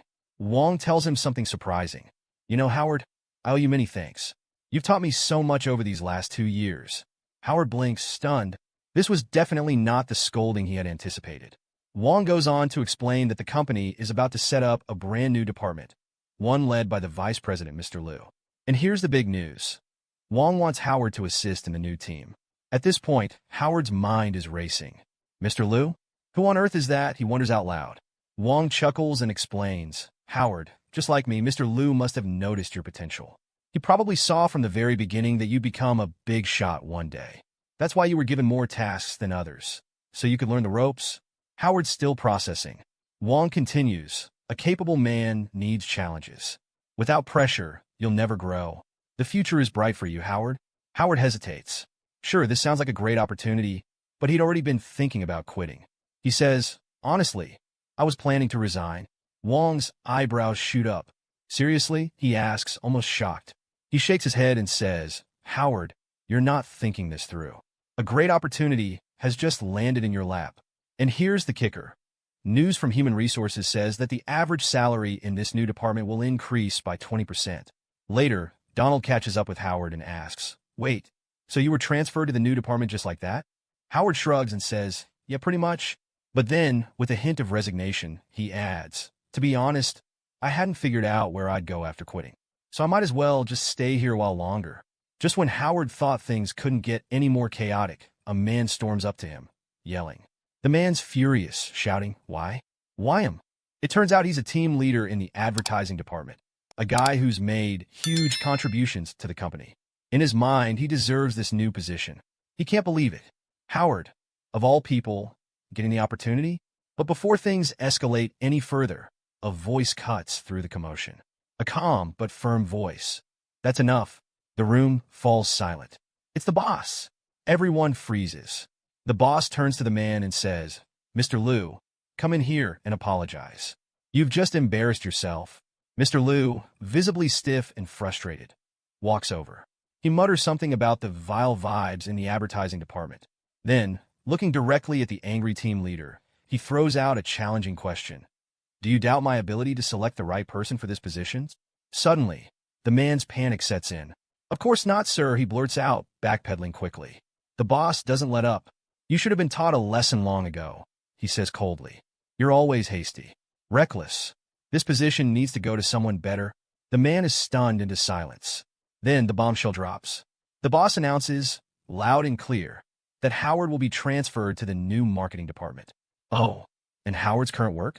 It'll be reassigned to others, under the guidance of a new team leader. At that moment, Mr. Wong turns to Donald. "Donald, do you want to take over as the new group leader?" Donald's jaw nearly hits the floor. "What? Me?" But then, gathering himself, he quickly stands up. "Yes, sir. I'll do my best." The boss nods and shifts his focus back to Howard. "Howard, you don't need to work today. Pack your things and get ready for the marketing department." Howard simply replies, "Okay." As Howard starts gathering his things, he thinks to himself, "What is this feeling? Mr. Wong, Mr. Liu, they're all being way too nice to me." Before Howard can process any of it, Mr. Liu steps up again. "Oh, Howard, one more thing. There's a party for the staff of the new department after office hours. You should come. It'll be a good chance to meet your new colleagues and discuss your plans." Howard nods. "Got it, Mr. Liu." Then Mr. Liu turns to the rest of the office. "Listen up, everyone," he announces. "I don't know where you all heard these rumors about layoffs, but let me be clear. There will be no layoffs in the advertising department." The entire office breathes a sigh of relief. People start cheering. "That's great news," someone exclaims. One guy laughs nervously and says, "I was so scared, I even bought a train ticket to head back home." Mr. Liu shakes his head with a small smirk. "All right, enough. Back to work. I'll see you all later." As Mr. Liu leaves, Mr. Wong calls out, "Have a good day, sir." Howard watches him go, still puzzled. Who even is Mr. Liu? He thinks. I've never seen him before. So, why would he be so nice to me? Meanwhile, in his office, Mr. Liu flips through Howard's CV. He shakes his head, muttering to himself, mediocre. That's all he is. So why did Sabrina insist on giving him a spot in the new department? Donald stands before his team, looking frustrated. The department didn't meet the target for this month. Let's talk about it, but his words fall on deaf ears.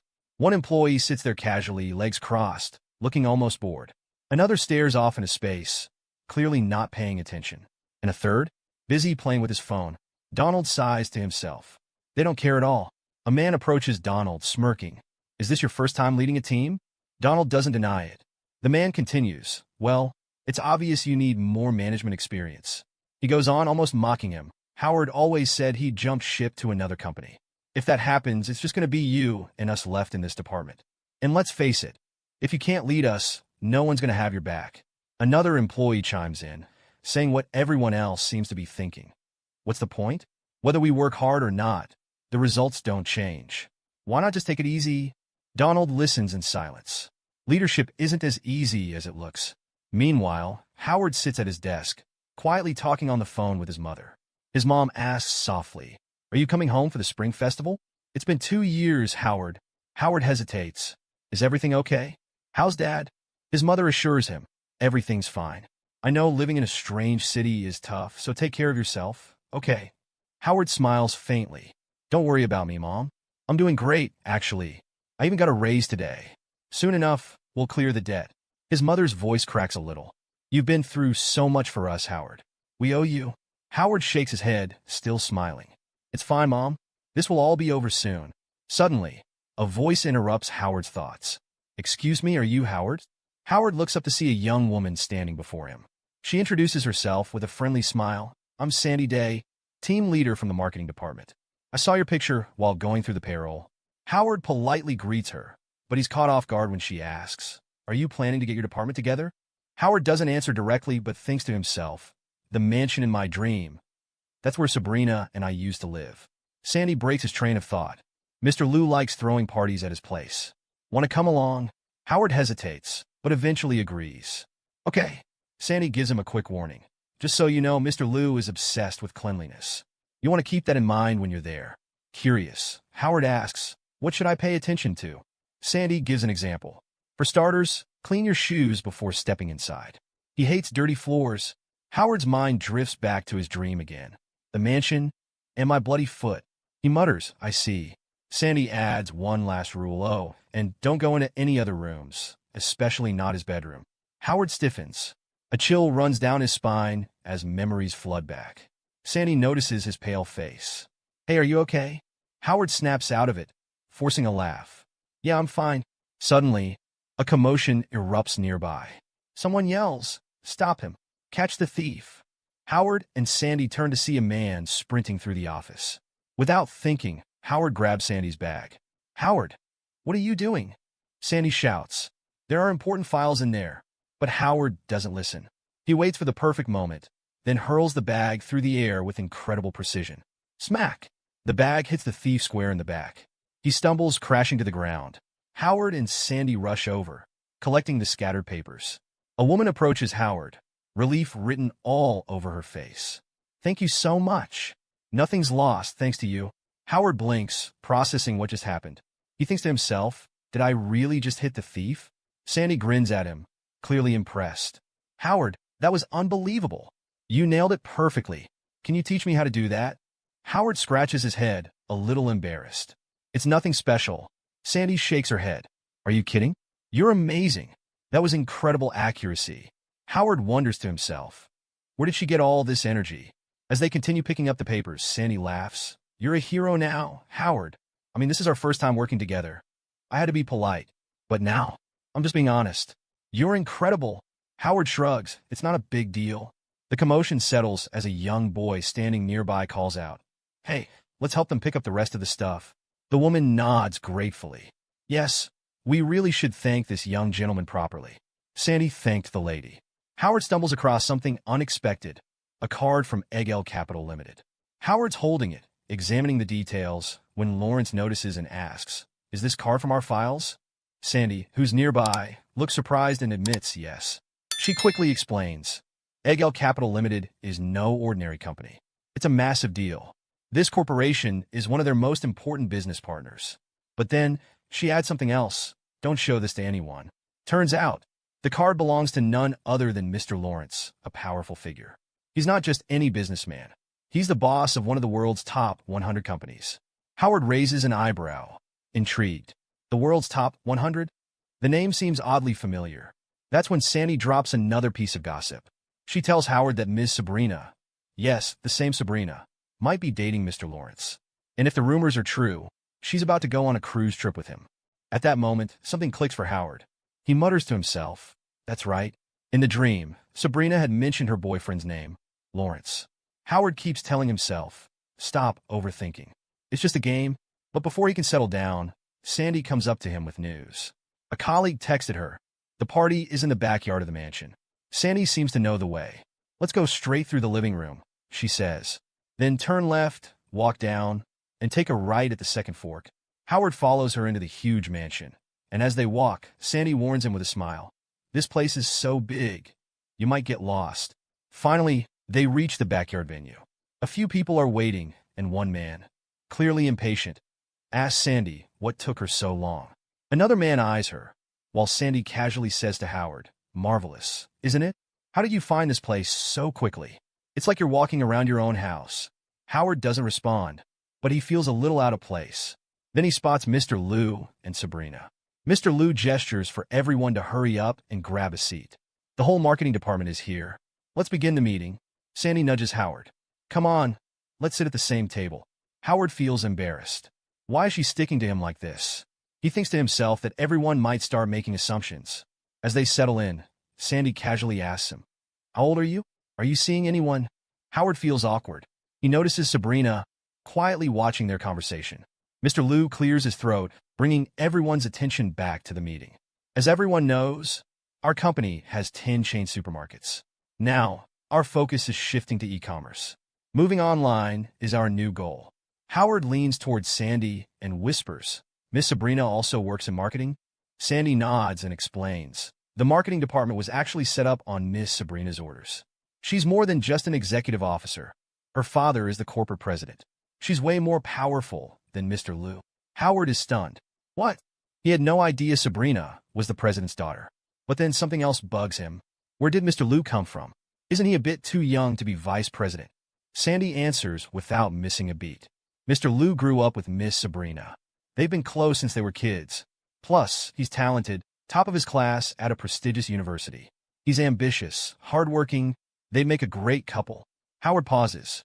Then why did Miss Sabrina end up with Lawrence? Sandy shushes him quickly. Don't talk too loud. These rich people have their own lifestyles. I envy them sometimes, you know? Imagine being surrounded by successful business giants all the time. Howard smiles and says jokingly, well, good luck. If you ever get rich, don't forget to help me out. But in his mind, Howard knows the truth. Dreams stay in dreams. In reality, he's stuck with a debt of nearly $1 million. Sabrina? She's out of his league. The meeting wraps up, and Mr. Liu announces it's time for dinner.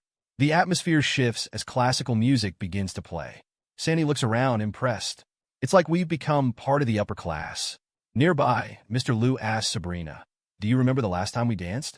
We were in high school. Sabrina smiles. Yes. How time flies. Howard watches them from his seat as a chef approaches their table with freshly cooked steaks. Sandy gasps. This steak probably costs as much as a month's salary. Howard grins. Can I meet your expensive steak? Sandy laughs and shakes her head. You sound like such a redneck. Forget all the bad stuff and enjoy tonight. Live with pride and dignity. Howard takes a deep breath. She's right. He glances back at Mr. Liu and Sabrina, who are now dancing together. Suddenly, a memory hits him. Sabrina, smiling at him one evening when they were drinking wine together. He remembers asking her if it was fake brand wine. She laughed and said, yes, but it tastes fine. Perfectly sweet. Sabrina glances at Howard too. Someone nearby whispers, what a sweet couple. Howard snaps back to reality, hearing chatter around him. The employees seem relaxed, enjoying the evening. People praise Mr. Liu, how well he treats the staff, how he and Sabrina have grown up together, always sitting next to each other in school. They're made for each other, someone says. Howard quietly thinks to himself, Mr. Liu seems like a good guy. Sabrina will probably have a happy life with him. But then he asks himself, will she? Before he can think any further, Howard suddenly yelps. He's burned his hand. Turns out, in his distraction, he touched the hot steak. Sandy scolds him. Are you an idiot? The chef just said it was freshly cooked. She grabs water and carefully pours it on his hand. Thank God it's not serious. It'll heal in a couple of days. Grow up, will you? Howard, embarrassed, thanks her softly. But now everyone in the room is staring at them. Someone teases. Looks like there's another couple in the marketing department. Howard jumps up. Wait, that's not what you think. But someone else shouts, congratulations. And Sabrina is looking at Hayward. That's when three men step into view, led by a black-haired man named Hans. With a sly smirk, Hans comments on the fun happening around them. He claims he heard Miss Sabrina might be joining the marketing department, and naturally, he came to congratulate her. But something has caught his attention. Mr. Lawrence's fiancée dancing with another man. Howard, watching the scene unfold, leans in to ask, who is this guy? Sandy quickly answers, Hans. He's the general manager for Capital Limited's domestic region. And here's the kicker. Lawrence likes him. Does he work for Lawrence? Howard asks. Sandy just shrugs. This whole thing feels awkward. Honestly, I don't know which side to take, she says. At this point, Lou steps up, trying to ease the tension. Relax, Hans. It's just a dance. Don't overthink it. But Hans doesn't let it go. Dancing at parties is normal, right? We're just trying to have fun. Sabrina finally steps in with her usual composure. She thanks Hans for coming, but reminds him this is an internal company gathering. If you want to talk business, she says, come to my office tomorrow. For now, maybe it's time you left. Hans smirks. Oh, there's no rush. Just a little misunderstanding. He insists he has nothing better to do and might as well join the party. Then, almost arrogantly, he adds, I'm a good dancer too. Sabrina, Care for a dance? This rubs Lou the wrong way. He steps up and says, Hans, Sabrina, and I are old friends. Don't you think it's a bit inappropriate to ask someone unfamiliar for a dance? Hans's patience is wearing thin. It's just a dance, he snaps. Stop overthinking it. It's not your place to worry about her. Sandy, watching all of this unfold, whispers, it's getting intense. I hope this doesn't turn physical. Trying to avoid escalation, Sabrina puts her hand on Lou's shoulder and says, Hans is our business partner, so let's be nice to him. Hans seizes the moment. Brilliant of you, Miss Sabrina, he says, offering his hand again. Sabrina accepts reluctantly, and, just like that, Hans sweeps her onto the dance floor. Sandy rolls her eyes. Did you see that? He swooped right in. Then, she adds, Mr. Lawrence has it all planned out. Long-distance relationships are tough, but Hans is now in charge of picking Sabrina up to meet him. As they dance, Sabrina keeps her distance. You don't have to press against me, she says firmly. Hans laughs. Fine, fine. I'll stop. But maybe you should stop pretending you're some kind of juggling circus performer. Sandy can't help but notice Lou on the sidelines. Mr. Lou must be furious, she whispers, but there's nothing he can do. Capital Limited is leagues ahead of his company, and he's way inferior to Lawrence. Meanwhile, Hans grows bolder, trying to get physical with Sabrina. But she shuts him down quickly. She takes his hand, smiles faintly, and says, You're not very good at dancing, are you? Why don't we call it a day? Hans scoffs. No, I'm just rusty. Give me a moment. Sandy, unimpressed, nudges Howard. Are you just going to stand there? Mr. Lou is acting like a coward, and this is getting worse. Hans, now clearly frustrated, mutters under his breath. Then, he does the unthinkable. He steps on Sabrina's foot deliberately. Sabrina stumbles. Her dress strap snaps. The room gasps. Lou panics, and Howard can't believe what he's seeing. Without thinking, Howard grabs a hot steak from a nearby plate and throws it straight at Hans. It hits its mark. The steak lands on Hans's face. He screams in shock and pain, his eyes burned. Chaos erupts. Hans's two men step forward, their eyes scanning the room. Sabrina is falling, but Lou rushes to help her up. Everyone else? They're frozen, unsure of what just happened. Hans, fuming, shouts, Freeze! Find out who did this. His men scatter, searching for the culprit. Howard, meanwhile, tries to stay calm. One of Hans's men stares directly at him, but finds nothing. Howard got lucky. Sandy, standing beside him, whispers, Good thing I gave you half my steak earlier. Huh? Howard lets out a breath. Thanks, he mutters. Sandy grins. You're welcome. But seriously, you threw a steak at Hans? You've got guts. Even Mr. Lou wouldn't dare offend him. Hans, still furious, demands answers. So what now, he shouts. Are you telling me a steak just appeared out of nowhere and hit me? Search harder. If I don't find out who did this, none of you will leave this room. Sabrina, calm and composed until now, suddenly slaps Hans, sending him straight to the floor. The entire room goes silent. Take your people and get out, she shouts. She's had enough. She can't stand Hans anymore. Howard watches the scene unfold in shock. Sabrina? Fierce? He never imagined her like this. Deep down, he's just relieved. Thankfully, she didn't hit him. But Hans is furious. He jumps to his feet and growls, How dare you? Sabrina doesn't flinch. Her voice cuts through the tension. Being humble and using a knife is courtesy. That doesn't mean you can mess with me. She adds, Don't forget, Lou, we're business partners. You'll see me often, so don't push me into calling the police. Hans freezes, clearly caught off guard. One of his men leans in and whispers something to him. Suddenly, Hans's rage melts away. Oh, no need to call the police, he smirks. I just wanted to drop by and say hi. I'll see you tomorrow. As Hans and his group leave, Lou turns to Sabrina, confused. Why did they retreat? What are they up to? Sabrina brushes him off, saying, I'm going to get changed. Howard assumes the party will end now, but then he spots Sandy Day. He greets her, Miss Day, but Sandy waves him off. Don't call me that. Just Sandy is fine. Howard laughs awkwardly and says they're being forced to leave because they've ordered too much beer. Doesn't she think so too? Sandy smirks, teasing. Finally, a more charming man than Mr. Lou. And single too. Perfect match. She's clearly eyeing Howard now. Howard tries to deflect. He admits he's not a great drinker and mentions he's broke. Only $400 left on his card, and he's waiting for his salary next week. But Sandy doesn't let him off the hook. She proposes a deal to keep things interesting. For every 3 glasses I drink, you drink 1? Howard hesitates, but agrees. His plan? Get Sandy drunk quickly. Less food, more beer. It's 1 a.m. By now, Sandy is completely wasted.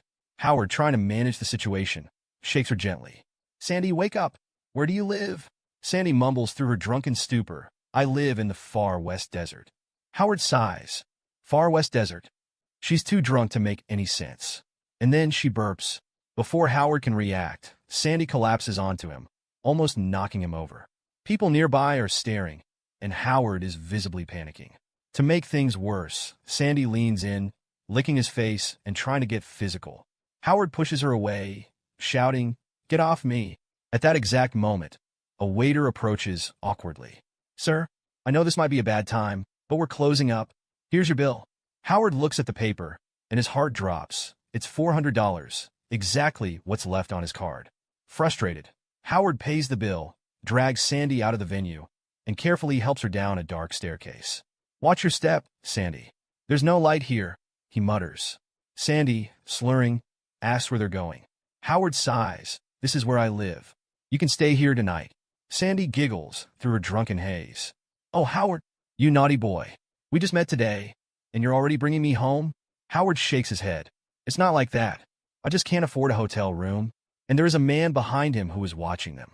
Howard manages to lay Sandy on his bed, exhausted. But before he can relax, Sandy grabs his hand. Hug me, she murmurs. Howard pulls back. Just go to sleep, Sandy. He doesn't want to end up as gossip in the new department. But Sandy isn't done. She tries to sit up, rambling. I need to nail you before I pass out. Howard stares at her, panicking. What now? Sandy falls on him again, giggling as she tries to conquer him before she's too far gone. Suddenly, she starts pulling off her clothes, saying it's too warm. Howard grabs her hand, shouting, Stop. This is going to be a disaster. But Sandy teases, Oh, you feel warm down there too, huh? I get it. Howard, flustered, yells, No, that's not what you think. Finally, Sandy burps again and collapses on the bed, snoring loudly. Howard sighs in relief. She's asleep? He pulls a blanket over her. It's late, 2 a.m. to be exact. Howard, completely drained, decides he's had enough for the night. He figures he'll just curl up on the couch and try to get some sleep. But as he's settling in, he hears someone entering his home. Confused and a little on edge, Howard quickly gets up. He sees a man standing in front of Sandy. The man's eyes are fixed on her, and he says, She's gorgeous. Howard, now fully awake, steps in and asks, What are you doing here? How did you even get in? The man just looks at him, calm as ever, and motions for Howard to sit down. He casually mentions that he's had enough fun with Sandy and that it'd be a waste to just leave her there. He then adds, Why didn't you let me have my turn? Howard's patience snaps. He tells the man it's all nonsense and demands he leave. Now. But the man doesn't take kindly to that. In an instant, he lunges at Howard, knocking him to the floor. The man looks down at him with a strange respect, saying, You're tough. I thought we could have had a peaceful conversation, but I guess not. He tells Howard that he promised him a peaceful talk, and if Howard ever needs help in the future, he should let him know. But then the man does something that catches Howard off guard. He starts taking off Sandy's undergarments. The man, almost casually, offers Howard money. He says if Howard needs it, he can give him some once he's feeling better. It's been 20 years since he's been with any woman, and now he and Howard are both men, right? With a sickening grin, he tosses the undergarments in Howard's face. Howard, now disgusted, just mutters, You're sick. Howard grabbed a chair and swung it at the intruder, but the man shattered the chair with a single hand. Calmly, the man said, You can trust me. Think of this as a bargain. People would kill for a favor from me. Howard, still fuming, replied, You might be the best, but I can't stop you. The police will. They're going to lock you up. The man said, Wait, don't call the police. No need to make a fuss. Howard's expression hardened. There's no need to talk. You broke into my house and tried to assault my colleague. What do you expect me to do? Applaud you? Go to hell. The man tried to grab the phone. That's old news, he said, brushing it off. I didn't mean anything like that. That woman, she's not a hooker, and this isn't some solicitation. What? Howard's brow furrowed. Are you saying she looks like a hooker and you're a client? The man shrugged. People hook up on the first date all the time. I've been abroad for 20 years. How was I supposed to know what's normal now? Howard's disbelief was evident. That's your excuse? And why were you lurking at the door instead of just going home? This was my apartment 20 years ago, the man explained. I came back to collect a box I'd hidden here. He pulled a dusty box from the corner and opened it, revealing a collection of jewelry and a watch. I spent my life acquiring these. Back then, this place was full of hookers, but no one would pick up even $1 lying on the ground. If anyone wanted my gold ring, they'd have to suck it off my finger. Howard glared. I don't care about your past. What about my colleague? What are you going to do to make this right? The man raised his hands defensively. It was all a misunderstanding. I didn't actually hurt her. Look, I'm no saint, but I follow my own rules. He gestured toward the door. Help her get dressed. I'm leaving. Howard hesitated, his face clouded with indecision. He thought about calling the police. Solicitation is illegal, he muttered. The man shot him a warning look. Don't push me. What if she claims you tried to assault her? Here, take this box and forget about it. Howard's eyes narrowed. What do you mean by that? You think you can bribe me? The man chuckled and held up a ring from the box. Relax. This ring isn't worth much, but it's unique. Ever since I got it, I've dreamed of a woman. She wore a golden scepter and had glowing blue eyes. She was stunning, but wouldn't sleep with me. Instead, she beat me up. Maybe it's because I was too wild in the past. Or maybe she's some kind of goddess haunting me. Howard thought for a moment. The description sounded eerily familiar, like AI-63. Anyway, the man continued, some people might pay a fortune for this ring. Do what you want with it. As he left, Howard looked at the ring. Does this have anything to do with the dream system? He wondered aloud. Suddenly, the ring projected a hologram of a woman. She introduced herself as the developer of the dream system. Under immense pressure, this is the only way I could leave a message, she began. Howard listened intently as she warned him. The system alters social boundaries, law, and morality. Users often don't realize how much their minds are being manipulated. When they return to real life, the gap between the dream and reality unleashes greed, violence, and criminal urges. The developers took pleasure in toying with people's lives. I failed to stop them. She paused, her tone urgent. Stay alert. Don't let the system change who you are. I've hidden communication devices in every dream challenge. They can help you escape this trap. Come find me. Howard stared at her image, stunned. She looks exactly like AI-63, he whispered. He tried to piece it all together. The man claimed to have seen AI-63 decades ago. Could this ring really be the system's terminal? Before he could process further, his alarm buzzed. He looked around, startled. Morning had already arrived. Sandy woke up with a start, realizing she was half-dressed. She screamed in shock. The next moment, we see Sandy and Howard together. A man nearby commented, "No wonder Howard refused my offer to set him up with a girl. Looks like he already had someone in mind." He smirked. "You two make such a cute couple. Breakfast is on the house." Sandy turned to Howard, eyes wide. "Really? I didn't know you had a crush on me." Howard stayed quiet, listening to her words as a storm of thoughts swirled in his head. Why is this happening to me? He wondered. Around them, whispers filled the air. Wasn't the former group leader pursuing that girl? One man murmured. Why is she with Howard now? Yeah, another replied. Poor guy. Bet he's furious.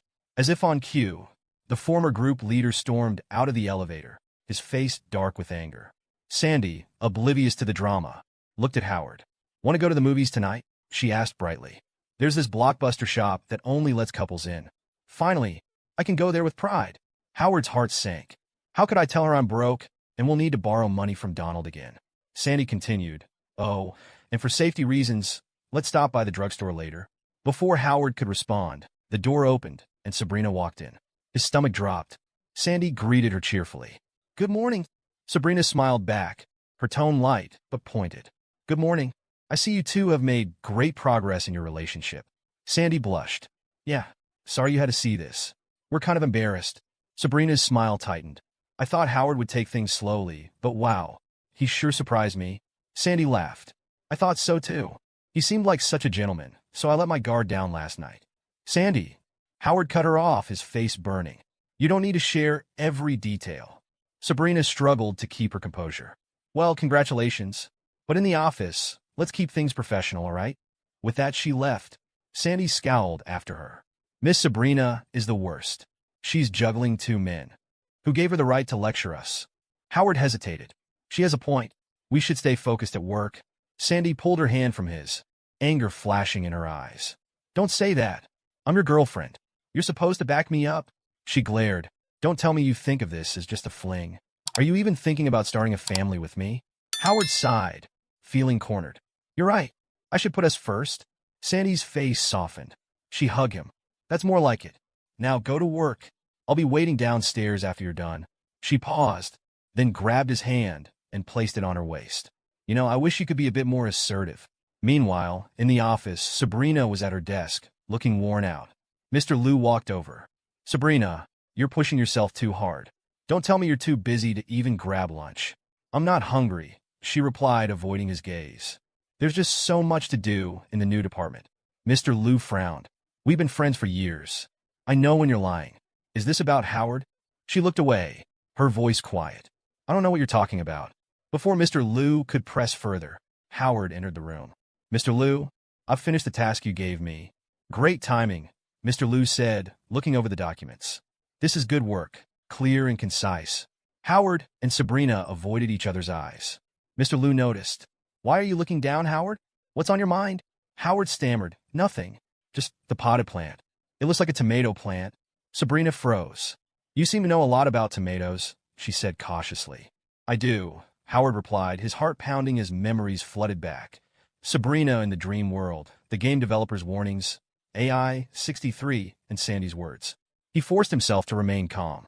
I saw plants like this back in my hometown. Mr. Liu chuckled. Tomatoes are tomatoes, Howard. No secrets there. He turned to Sabrina. What about you?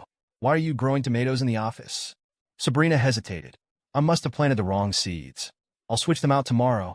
Mr. Liu nodded. All right then. In the restroom, Howard splashed water on his face. That was too close, he thought. Sabrina, in reality, isn't the one from my dream. I need to stop thinking about her. Back at her desk, Sabrina's composure crumbled. Tears welled up as she whispered. I handled that well enough, but it was still so awkward. Howard recalled the game developer's warnings. The dream system manipulated me, and I didn't even notice. If I got used to those dreams, what kind of man would I become? Sabrina clutched the potted plant, her thoughts racing. The dream felt so real. We spent 180 days together, overcame so much. But it's over now. It's time to move on. Both of them, in their separate spaces, told themselves the same thing. The dream is over. It's time to let it go. In the evening, Howard found himself needing to borrow some money from Donald. He was already late meeting Sandy, but he knew she was waiting for him. Howard could see Sandy standing there, looking uneasy. A man walked up to her. Sandy was quick to respond. I don't need you telling me anything, she said firmly. The man, his expression worried, didn't back down. I'm just concerned. I don't want you to get hurt, he said, glancing at Howard before his gaze returned to Sandy. Howard immediately stepped in front of Sandy, a protective instinct rising in him. What's going on? He asked, his voice firm as he faced the man. Did you try to hurt her? The man, looking unbothered, laughed softly. No, unlike some people, I'm not here to hurt anyone. I just wanted to warn her. Stay away from people who pretend to be something they're not, hypocrites. Howard's face darkened as the man gave them one last, almost dismissive look. Anyway, I've said what I needed to say, the man muttered before turning to leave. Howard stayed in place for a moment, anger flaring inside him. He turned to Sandy, his expression sour. That guy's always been an eyesore. I've worked with him before in the advertising department. He's just trouble. Sandy seemed unfazed.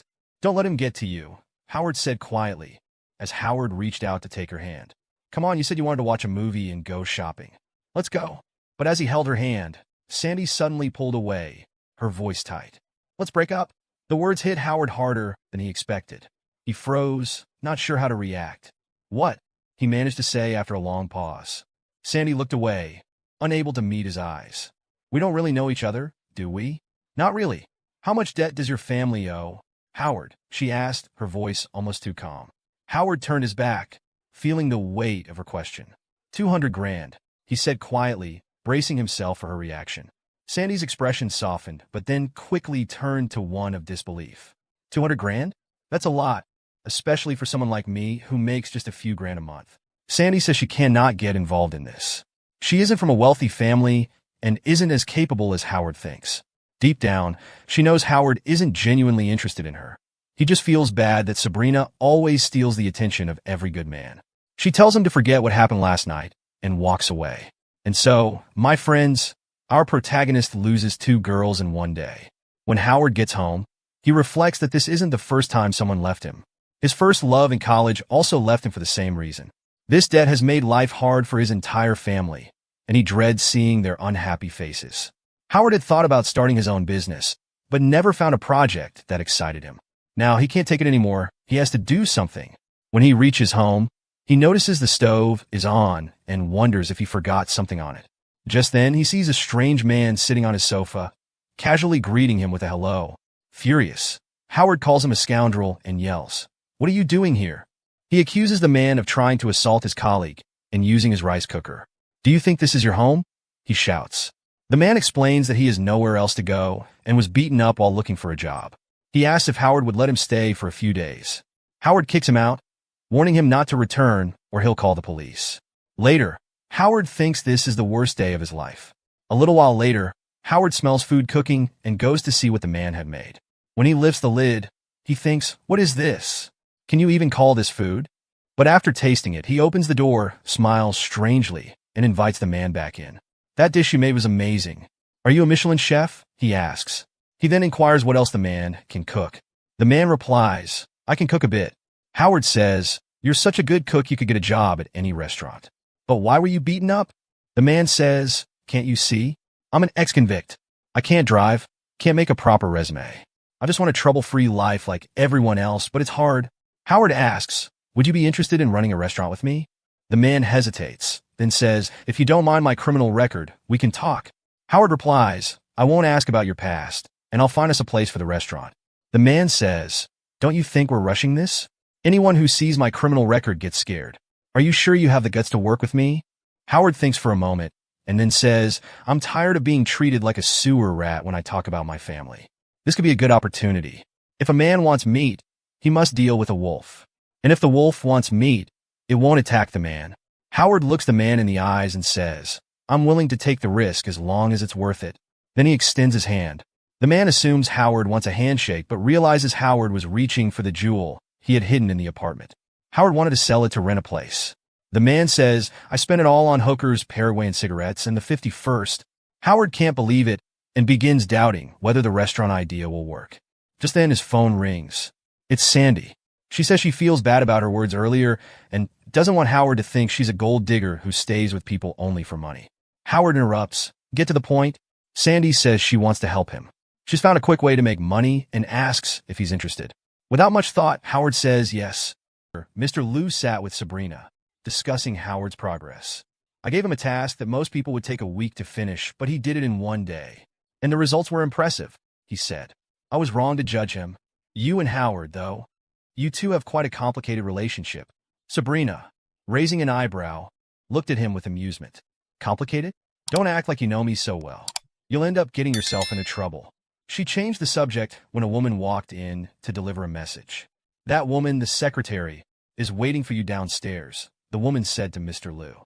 "All right, I'll be right there," Mr. Liu replied, standing up. Sabrina eyed the woman as she walked away. "That secretary. She's not someone to trust." Mr. Liu gave her an indifferent glance. "We agreed not to interfere in each other's personal matters. Don't worry about me." Sabrina smirked, calling him an idiot under her breath as he walked out the door. Meanwhile, Howard was still deep in thought, troubled by Sandy's words. "Why am I letting this bother me so much?" he thought. "Why am I even consumed by what she said?" He walked through the streets, questioning everything. Sandy introduces her friends to Howard and explains that they'll also be helping with the live broadcast. She confidently says their goal is to do something no one else dares to try. That's how they'll capture everyone's attention. Howard, on the other hand, looks uneasy. His eyes droop slightly as he mutters to himself. "This is insane." Curious and skeptical, he asks, "Why do you dress like that?" One of the girls, with a sharp glint in her eye, chimes in. "You need more than just looks to pull off a live broadcast. You need live effects, too." Howard glances at the elaborate costumes they've prepared and hesitantly asks, "Wait, does that mean I have to dress up, too?" "Of course," the girl replies enthusiastically. She adds, "We've already picked out the perfect outfit for you. And remember, your job is to shoot arrows." Sandy reassures Howard, saying they've got 200,000 fans tuned in for tonight's broadcast. She smiles and hints, "How much you earn depends entirely on how well you perform." Reluctantly, Howard starts changing into the flashy outfit. He mutters under his breath, "Okay, I'll give it my best shot." Meanwhile, One of Sandy's friends pulls her aside, raising an eyebrow. "Why are you even using someone like him?" she asks. Sandy shrugs, saying, "Our club's usual style relies on cuteness and fan loyalty. But tonight, we're going for something totally different. It's time to switch things up." Maddie frowns, "But why take this risk? This broadcast isn't just about me anymore. Sure, I can make money by playing it safe, but honestly, that's boring. I think going all in and trying something extreme will spark a bigger wave of attention. Howard doesn't know much about this world anyway, and he's only doing it for one night. There's nothing to lose." When Howard steps out in his new costume, he feels utterly ridiculous. Looking at himself, he mutters, "If my mom saw this, she'd probably throw up." The girls, however, are thrilled. One of them exclaims, "This is amazing. It's exactly the kind of effect we need to blow up the views." Howard notices he's also been given a mask. Maddie laughs nervously. "Let's just say it's better this way. We'd be a bit embarrassed without it." Howard sighs and says, "Honestly, I just don't want anyone recognizing me in real life." Sandy announces, "All right, the game plan has changed a bit. We're adding some extra steps for you to pull off during the show." Maddie nods and addresses the group. "I'm not sure how people will feel about this idea, but let's be real. Watching someone just shoot arrows can get boring. This performance needs some flair to keep them hooked." Sandy turns to Howard and reassures him, "Don't stress. I'll be here to guide you every step of the way. Just go for it and give it your all." Howard takes a deep breath and says, "All right, let's do this." The live broadcast begins with Maddie at the center of the frame, her confidence radiating as she introduces the show. One of the girls steps forward with an enthusiastic smile, welcoming the viewers. "Good evening, everyone. Get ready, because tonight we have something completely new for you." The second girl takes over with an air of suspense, gesturing toward the setup. "That's right. This time, we've created a challenge like no other. The goal? Fire an arrow directly at the center of this carpet." She points to the target, a bright circle painted in the middle of the mat. Then, with a mischievous grin, she adds, "But there's a catch. If the arrow misses the target, it'll trigger an electric shock. So, how about that for some excitement?" She pauses, letting the tension build, before turning to the camera. "All right, let's not keep you waiting any longer. It's time to meet tonight's brave challenger." The audience's anticipation rises as Howard steps into the frame. He's dressed in the elaborate costume the girls chose, complete with a mask that conceals his identity. The first girl claps her hands, introducing him with flair. "Here he is, a newcomer daring enough to take on our challenge tonight." The second girl adds, addressing the viewers directly, "And hey, if you like his style and want to support him, don't forget to send him gifts. Every little bit helps." Meanwhile, one of the girls glances at the screen and gasps in excitement. "Wow, look at this. The viewer count is already climbing. This is going so well." But not everyone shares her enthusiasm. Sandy, standing off to the side, watches the setup nervously. Her gaze lingers on the electrical components wired to the target. "The power level might be too high," she mutters to herself. "If Howard misses and gets hurt."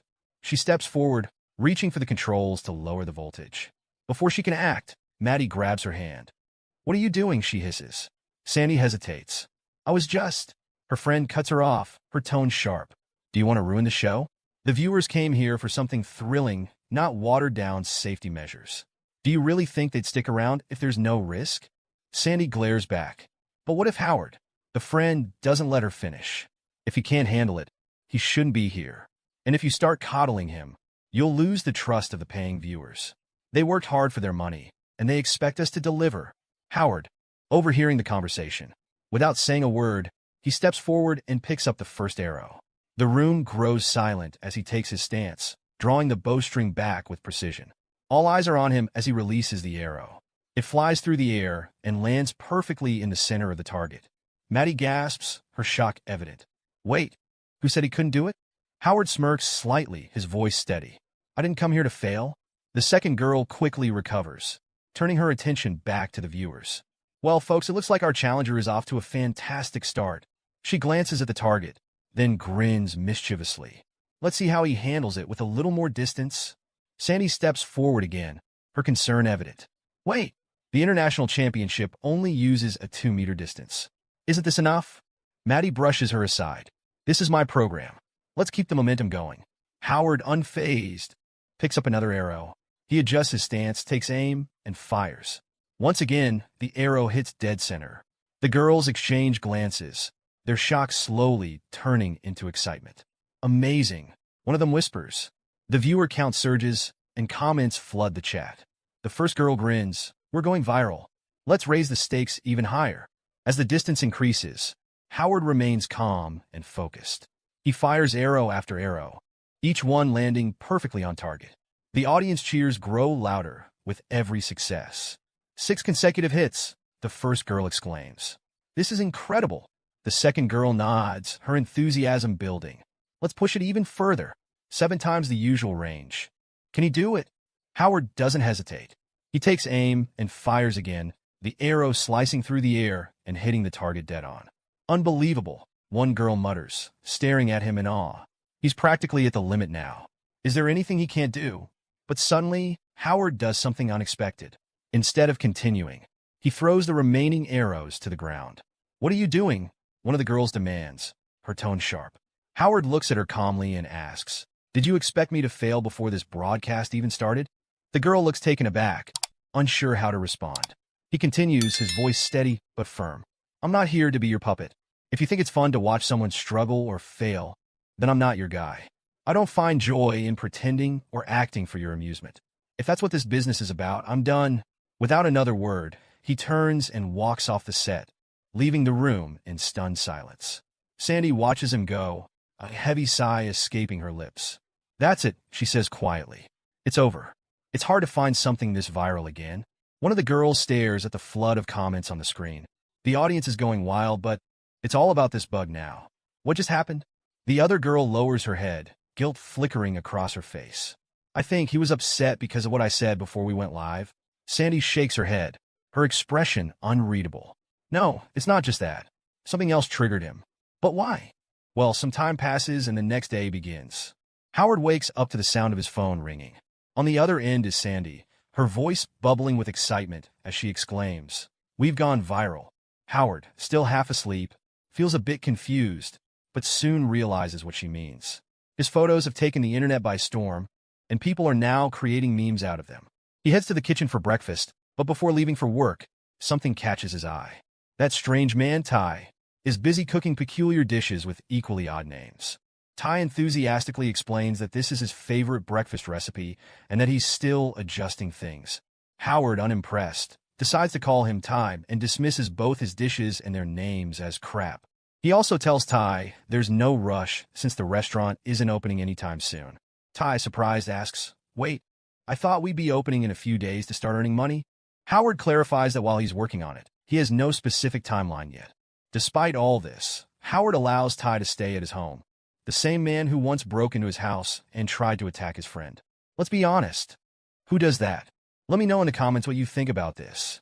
Howard reassures Ty that at least here, he has food and shelter, which is far better than living on the streets. When Howard arrives at his workplace, a group of e-girls is already waiting for him. Perhaps they're there to convince him to continue doing live streams with them. However, Howard brushes them off, saying he's late for work and will catch up later. At the office, a colleague informs Howard that Mr. Liu wants to see him. Howard agrees and, on his way, notices the group gathered around a phone. Curious, he asks, What are you all watching?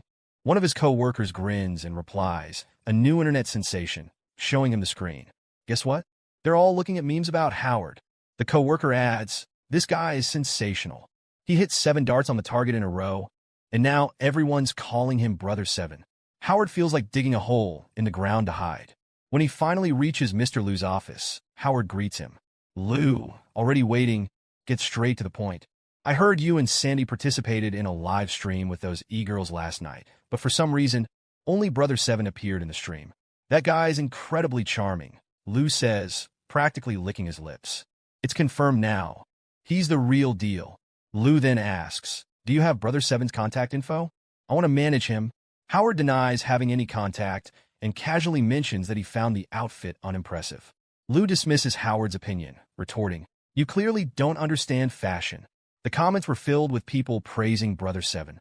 He insists that Howard needs to get in touch with Brother 7, emphasizing the immense earning potential. Howard, reluctant, points out that this task isn't part of his job and won't earn him a salary. Liu counters, Fine, then I'll give you a chance to prove yourself. If you can bring me Brother 7's contact, you'll get a promotion, a salary increase, and opportunities to network with influential people. Howard says, mission given is mission accomplished, but deep down, he knows there's no other way. After all, he desperately needs the money.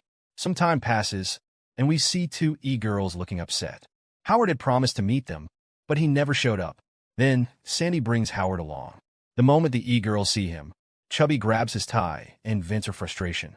She explains she never wanted to deceive anyone, but when people stopped watching her fitness videos, she began making videos of herself eating. This led to a surge in popularity, forcing her to indulge in more dramatic antics to pay her bills. However, something Howard had said during the live stream made her reflect. She had started streaming to share her wisdom with people, but now she felt lost in this situation. She reveals that she's on the verge of starting an OnlyFans account. Emotionally overwhelmed, she clasps her hands together and pleads with Howard, I can't take the pain anymore. I don't want people to laugh at me. I just want to make money in a decent way. Moved by her words, Howard holds her hand and says, okay, let's do this. The three e-girls cheer up instantly. A month passes and finally, we see the system screen announcing that the next dream will begin the following day. However, Howard realizes the game no longer excites him. Now, he just wants to wear his tight clothes and become Brother 7. Addressing his audience, he asks, is anyone hungry?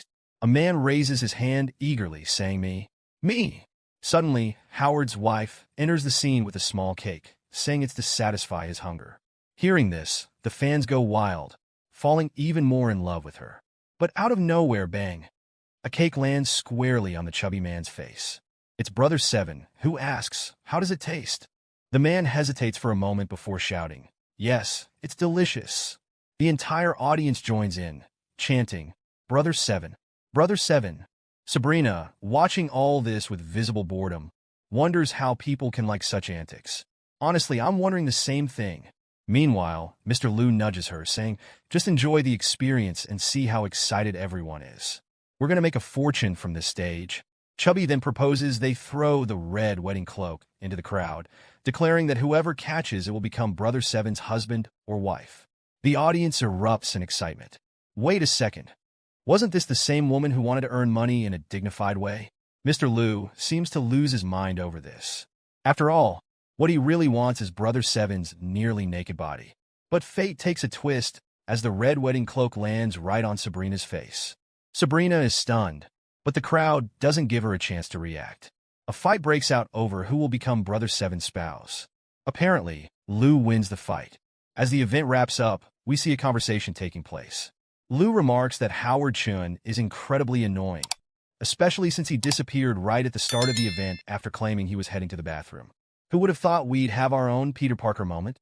Brother 7 reassures him, saying, it's fine. Howard told me everything, and I only threw the towel as a friendly gesture. Liu then asks, did you get our message? Brother 7 replies honestly, to be honest, I'm a Sigma. I don't want to be involved with anyone, nor do I want to represent any company. If you want me to promote your products, I'll charge a high price. Sabrina interjects, calling this unreasonable. But before the conversation can continue, someone interrupts, telling Mr. Liu that they underestimated him. A henchman of Lawrence appears, smoking a slim cigarette. He approaches Brother 7 and says, you've chosen the wrong company. My company is far superior. Howard, Brother 7, calmly replies, I wouldn't work for your company either. The man smirks and says, no need to rush to conclusions. At least hear my offer first. He then states that his company would pay 5 times more than Mr. Liu's offer. Sabrina, already frustrated, mutters to herself. It's classic Lawrence style, always bold and flashy. Brother 7 remains unfazed and declines the offer, saying, I'm not accepting it, and my reason isn't related to money. The man, puzzled, asks, then what's the reason? Brother 7 responds with a smirk, nothing much. I just don't like your face. Hearing this, the man grows visibly uncomfortable while the others struggle to hold back their laughter. Turning away, Brother 7 simply says, goodbye, leaving the man fuming. As he storms off, he shouts, you'll regret this. Mr. Liu, watching all this, asks Sabrina, so, what do you think of him now? Sabrina sighs and admits, he does seem like a better person than before. Back at home, Howard shows Ty a credit card. Ty's impressed, wondering how Howard managed to save so much money so quickly. But Howard explains they'll need to pay 3 months rent up front for the restaurant. which requires a significant sum. Then, Howard pulls out another card and says, "This one should do the trick." He goes on to explain, "When I was 1 year old, my parents deposited $100 into this card. When I turned 2, they added another $100. Year after year, no matter how much debt they had or how hard things were, they always managed to save a little for me. When I turned 18, they handed me this card and said, 'Go live your life. We'll always support you.' This money means a lot to me, just like my decision to run the restaurant." Howard then looks at Ty and asks, "Are you ready?" Ty hesitates, his expression tense. After a moment of reflection, he says, "We should drop this plan." Surprised, Howard asks, "Why?" Ty explains, "It's too late now. I've taken another job. My parents worked too hard for this money. You should keep it for yourself." The scene cuts to Lawrence's henchman, looking at photos as he speaks with someone. These photos reveal undeniable proof. Brother Seven is none other than Howard Shun, the very man who slapped meat onto his face at their gathering. Apparently, Sculpt secretly took these photos of Howard. The slick-haired henchman then turns to his minion and asks, "Do you still have contact with that brutal fighter friend of yours? The one who recently got out of prison?" The minion nods and replies, "Yes, I met him recently. We even gave him some money because he needed it urgently. He's available to work for us." The henchman, his gaze fixed on the photos exposing Brother Seven's identity, smirks sinisterly and says, "It's time to settle the score." Just then, he mentions that a woman recently knocked on Howard's door looking for someone. Leo asks, "Who is she?" Howard replies, "She was looking for my new roommate who moved in last night." Lou, shocked, exclaims, "Seriously? You still live with roommates? It's time for you to get a better place, especially now that you'll be earning a good salary. You could even move closer to the company." Howard, curious, asks, "Wait, does that mean I passed the test?" Lou smiles and says, "Absolutely. You set up a meeting with Brother Seven, even though he declined to work with us. Seeing Lawrence's henchman humiliated was a pleasure." Then, Lou introduces Howard to his new colleagues, Driver Chip and Secretary Helen. "You'll be seeing them a lot," Lou adds with a grin. Howard greets them and asks, "So, what's next?" Lou replies, "We're off to meet a smart and powerful woman. Trust me, she's impressive." The scene cuts to Sabrina and her team, waiting for a meeting. In a lighthearted moment, the powerful woman Lou mentioned, Mrs. Sharon, CEO of Far East Limited, politely says no to Sabrina's initial pitch before stepping out to enjoy a hot spring. Howard walks in with Lou, and Mrs. Sharon gets visibly excited. Sabrina, however, frowns and asks, "Why is Howard here? Aren't we here to discuss business cooperation?" Lou responds casually, "Oh, I forgot to tell you. Howard is now your assistant." He introduces Howard to Mrs. Sharon, who completely ignores his extended hand. She seems more interested in her hot spring plans and leaves. Howard, confused, wonders what he did wrong. Lou reassures him, "Relax. She's just testing our patience." He explains further, Far East Limited is the largest e-commerce platform in the country. If we can get our products onto their online channels, it'll be huge for us. But the price she's demanding is outrageous, and she might be trying to deceive us. Howard asks, "Then why not find a different business partner? Why does it have to be her?" Lou replies, "We have no choice. Sabrina made a bet with the headquarters and time is running out. If we don't meet this month's profit target, we might never see Sabrina in this position again." Howard recalls something Sabrina once said during a meeting. She'd set a goal for herself, and if she couldn't achieve it, she wouldn't consider herself independent. He also remembers the day he first saw Sabrina, confidently stepping into her role as the director of a new department. Lou interrupts his thoughts, saying, "We'll try for another meeting with Sharon soon. We can't let this opportunity slip away." Sabrina, skeptical, asks, "Why would she agree to help us? Sharon hates her father and would probably enjoy seeing him fail." Lou sighs and thinks aloud. "Sharon is the only one who can help us promote our products nationwide quickly. It's the only way to hit the profit target. With just 3 days left to make progress, the stakes are higher than ever. If they fail, Sabrina will lose her bet with the company president." As the scene winds down, the two extra women in the room bid goodbye, leaving the team to figure out their next move. Then he comes, the henchman, with his bad boy vibes, smoking a cigarette. He says that he has come to take Sabrina to Lawrence. Howard doesn't like this at all. Leo says that there are still 3 days left until their bet ends, and he came early. The henchman clicks his tongue and asks if they still don't know anything. Sabrina has to meet Lawrence tomorrow and marry him as soon as possible so that the business cooperation can happen quickly. Sabrina is shocked. Howard realizes that this marriage is just a negotiation tactic. Sabrina's father is practically selling her off to that old man just for this deal. Leo says this is absurd. Every father loves his daughter, but the henchman says that it's common knowledge that the Luo group's capital chain is about to break, which is why it makes sense for Mr. Luo to give his daughter away. Howard understands everything now. The entire Luo group is in trouble. To prove her abilities, Sabrina has bet on her work performance. If she doesn't meet the target, she will have to marry Lawrence, which is like sacrificing herself to save the company. Howard learns that Sabrina has no interest in Lawrence. When Leo says that they might never see Sabrina again, it means that Lawrence lives in a foreign country. Leo says he can't believe it and will call to check whether it's true or not. The henchman doesn't care. He sticks out his tongue. Sabrina says there's no need. We know my father always does this. He manipulates my life, and what he does to me, apart from my fate, is suffocating. Leo tells Howard to go to his room and wait for his call. Sabrina needs to rest.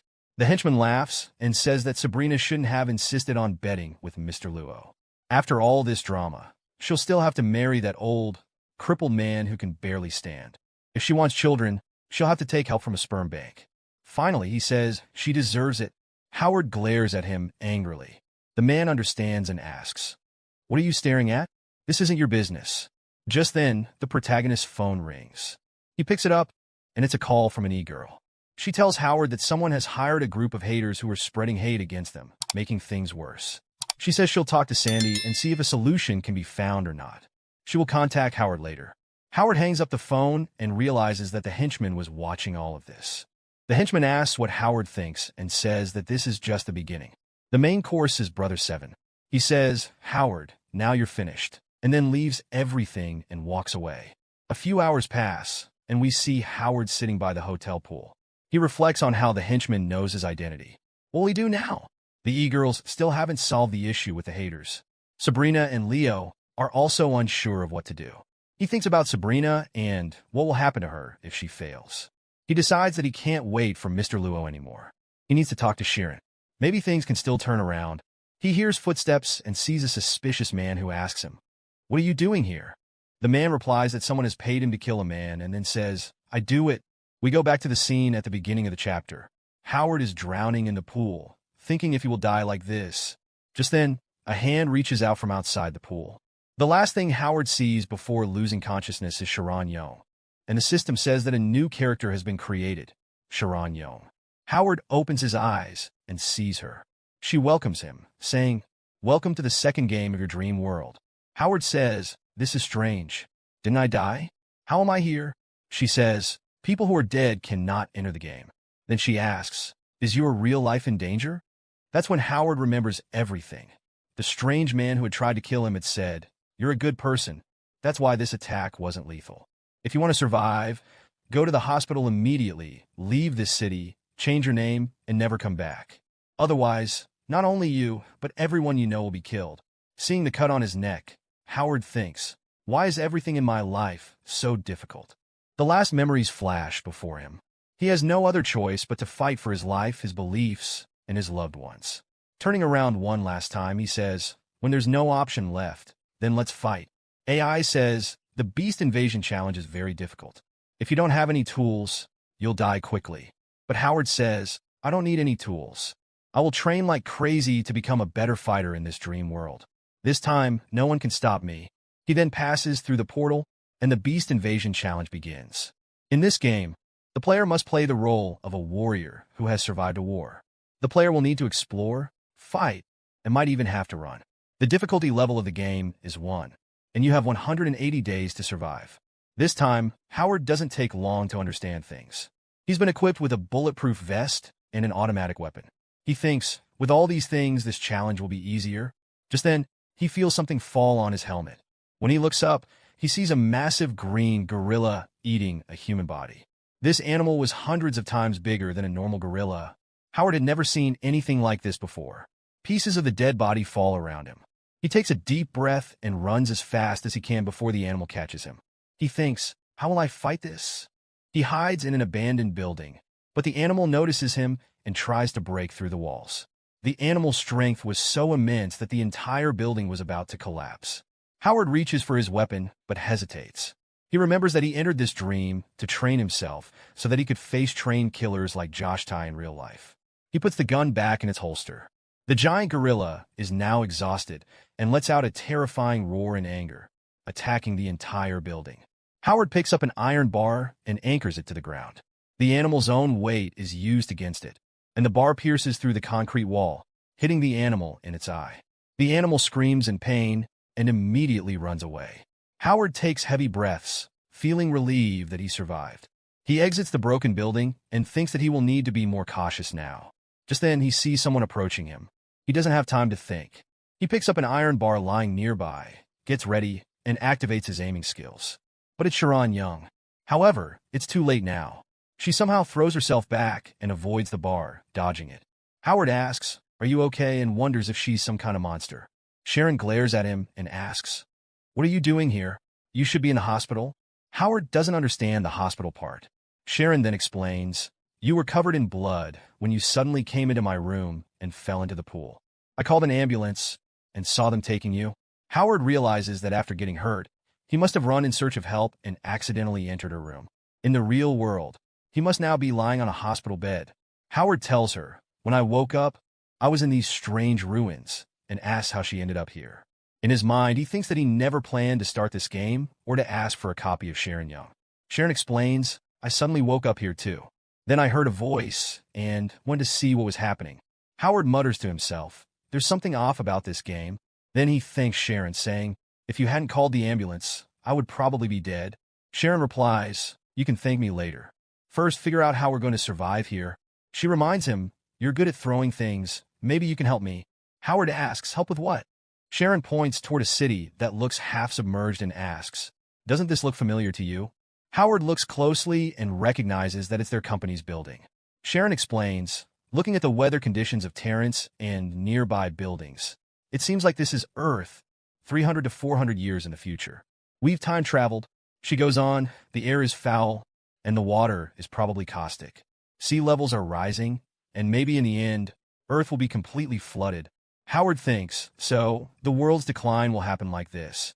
Sharon says, "The good news is we're not the only humans left. If we have some time, maybe we can find a suitable habitat. The bad news is there are a lot of monsters here, like that giant gorilla." Then Sharon asks, "Do you want to work with me? I can show you the way, and you can protect us both." But Howard replies, "You just said we time traveled, and you're making plans as if it doesn't even matter. Aren't you scared?" Sharon answers, "I just need to survive." They both move toward an area that looks like a desert. Sharon asks, "Are you a dart-throwing athlete?" Howard replies, "No, dart throwing is just a hobby." Then he says to Sharon, "I didn't expect you to remember my name. When we first met, you didn't even look at me." Sharon says, "At that time, you didn't matter to me. Talking to you seemed like a waste of time." Howard says, "That's harsh.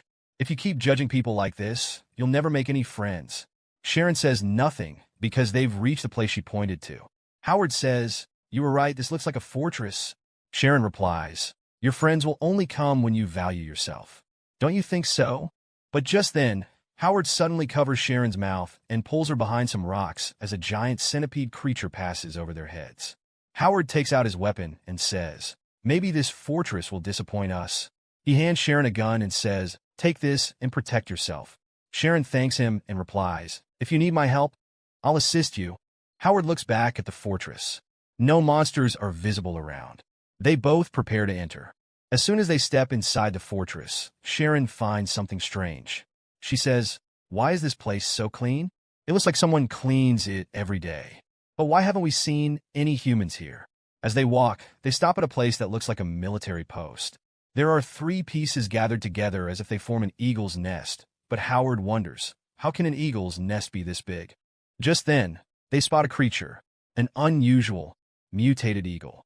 The eagle flies above them, but it seems to be coming directly toward them.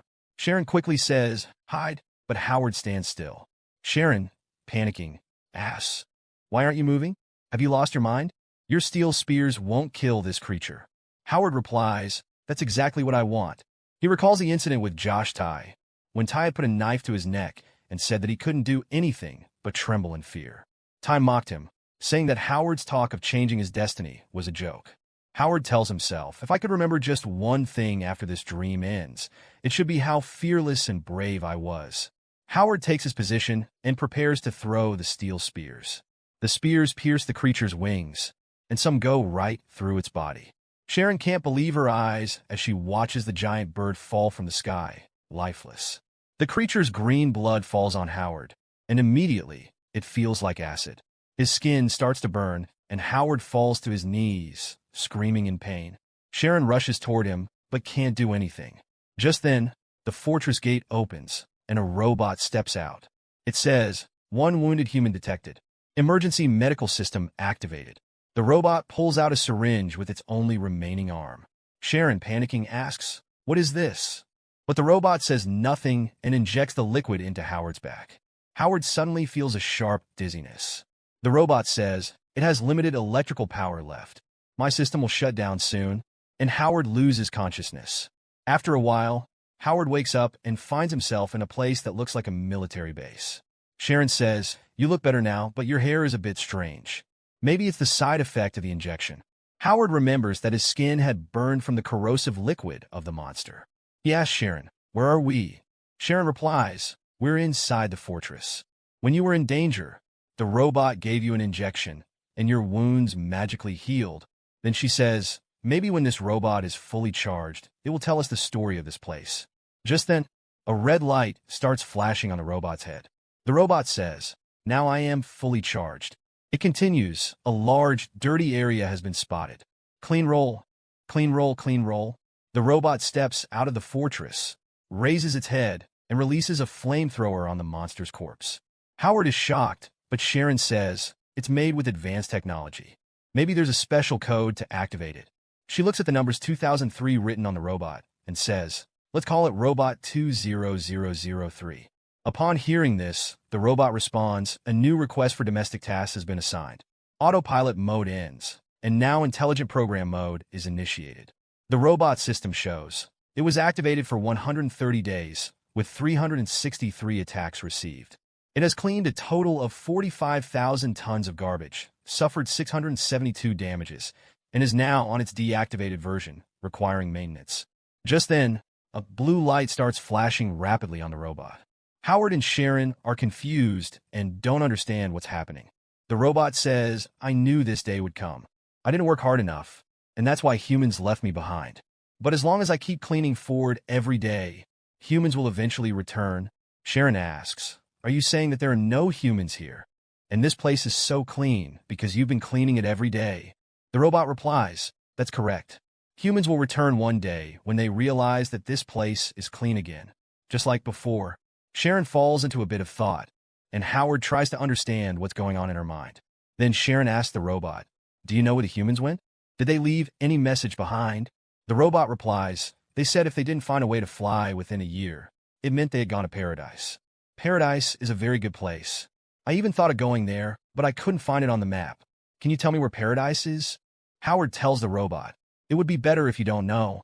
Then he tells Sharon, "This robot has spent 3 years in autopilot mode, which means the people here are probably dead." Sharon tells the robot, "Take us to the storage room. We need to make new plans." She then turns and starts walking. Howard thinks that despite all the difficult circumstances, Sharon remains so calm that she can make new plans.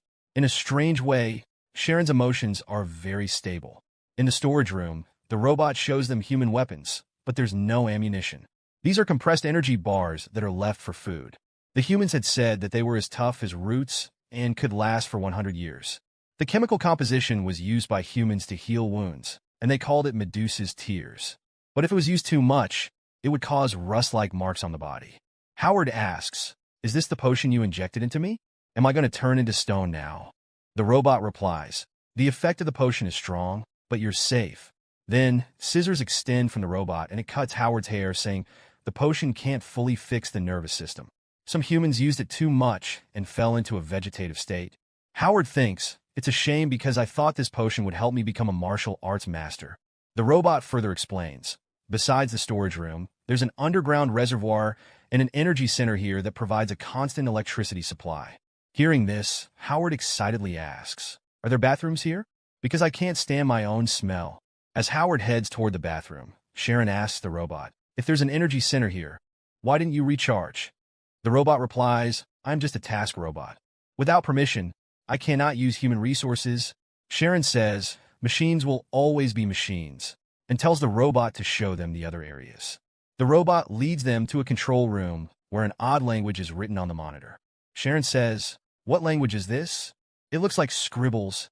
The robot replies, I brought a map for you, but just then, the robot's access is cut off and it falls to the ground. Sharon doesn't care and just asks, can you translate the language written on the monitor? The robot says, this is a new language that humans created to record the rise and fall of civilization, so that every intelligent species could understand these stories. But this language isn't in my records, so I can't read it. Sharon says, humans were thoughtful even after they died, leaving such an approach to deal with the situation. That's quite considerate. When Sharon opens the map, she doesn't like what she sees. She says, we're on an isolated island. In a true sense, it's the only island of its kind. According to the statistics, this land will be submerged in the acid ocean in 179 days. And now all the mutated beasts of this planet have gathered here to keep themselves safe. The robot says, Master, please stay in the shelter. Sharon begins analyzing the current situation. They have no food, no ammunition, and dangerous beasts are everywhere. There's no one to save them. This means that their only option left is to wait for death. Sharon, who seems to be accepting the situation now, ties her hair and asks the robot, did the humans leave any clothes here? I want to give something to Howard. The robot replies, yes, there are clothes in the rooms. You don't need to worry. I'll take care of it.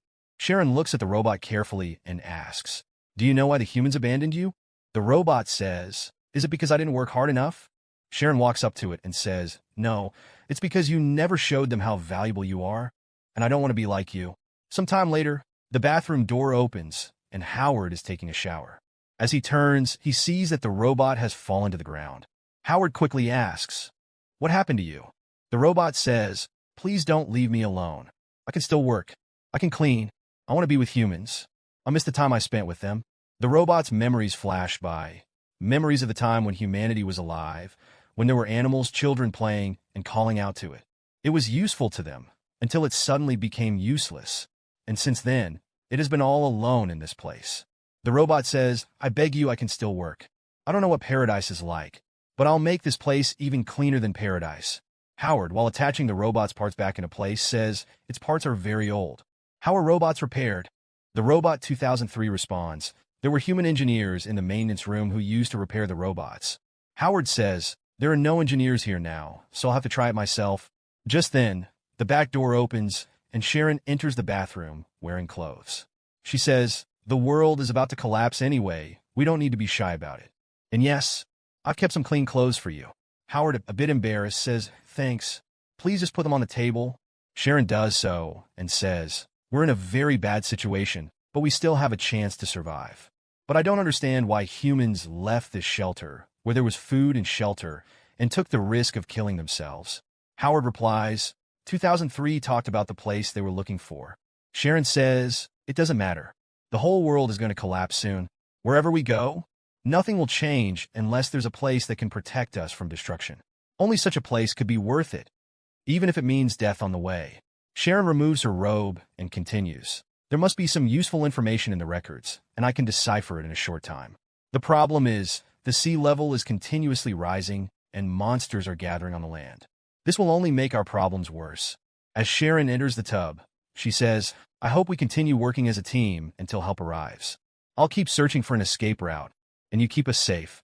But Howard, instead of listening to her, is now completely intimidated because Sharon suddenly undresses in front of him. Howard thinks, doesn't she fear that I might attack her? He quietly agrees with her and looks away. Then his gaze falls on a weapon hidden beneath the robot. Howard wonders what this means. Sharon says, I thought I'd have to use special methods to calm you down, but now I'm relieved to see that you can control yourself. In this critical life and death moment, a mental breakdown would have ended all our chances of survival. Yeah, guys, this woman is nothing like Sabrina. She kept the weapon just to calm Howard down. If she had lost control, she wouldn't have feared a sexual attack. Her real fear was losing Howard because he's her little helper, and if he had mentally collapsed, he would have been of no use. She's much smarter than average humans. Howard tells her he has some work to do, and then takes the robot 2003 and leaves the bathroom. Sharon stays behind, thinking that Howard is just an ordinary human. The world is collapsing, yet he remains bound by morality. But that's a good thing, because it won't take much time to handle him. After some time, the sound of welding can be heard. Howard is repairing the 2003, which has started chattering again. Our protagonist asks the robot why it didn't say anything when Sharon was with them. He thought the robot had deteriorated so much that it couldn't speak. The robot replies, "Human language is very complicated. I can understand the nuances behind words, but it's better not to interrupt my training. I need to train to kill beasts." Hearing this, the robot is surprised and says, "That's dangerous." Howard replies, "I don't have any other option. Even in another world, I lived during times of destruction. The mutated animals there tried to kill me, and this killing won't stop until the waves of destruction disappear." He continues, "Maybe you won't understand, but forcing a hard-working, debt-ridden worker to step out of their comfort zone takes immense courage. I traded everything I had for an achievement that someone effortlessly crushed in the end." Howard realizes that surrendering and running away would be his true death. He must move forward. The robot asks, "Another world? Are you talking about the paradise where humans went?" Howard replies, "Why do you always talk about that paradise? For me, my home is my paradise. It's a place of safety, loyalty, value, light, and omnipotent healing power. If I can overcome this challenge, I can save my home."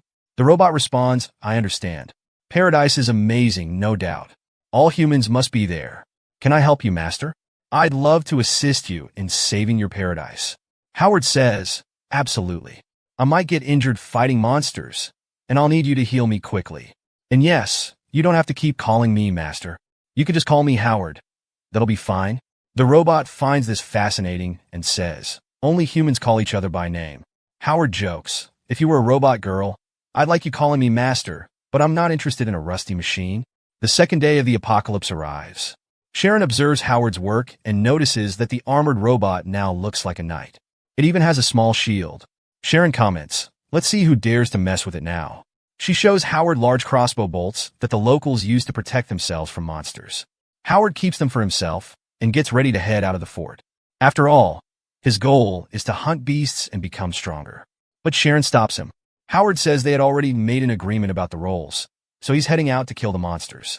Sharon tries to stop him, saying it's unnecessary and that he doesn't need to hunt these creatures. She reminds him that his current role is to keep the fort safe.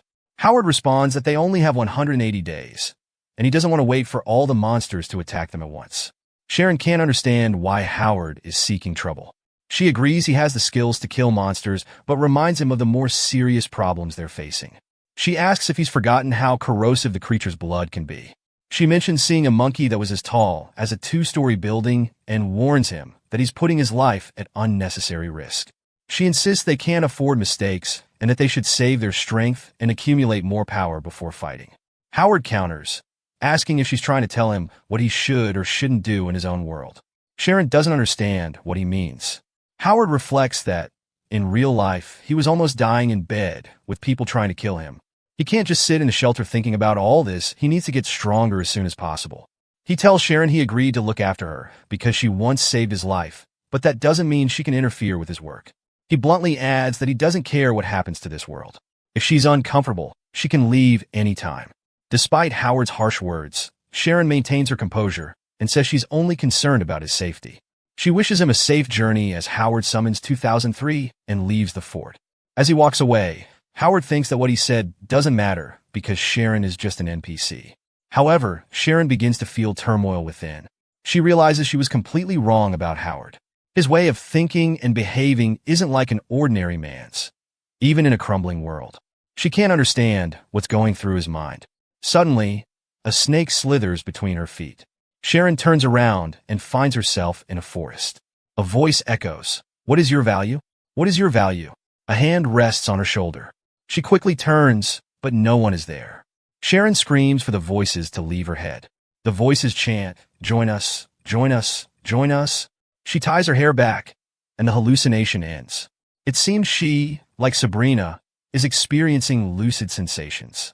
Sharon tells herself there's no need to rush, she still has time. But she knows she must build a friendly relationship with Howard.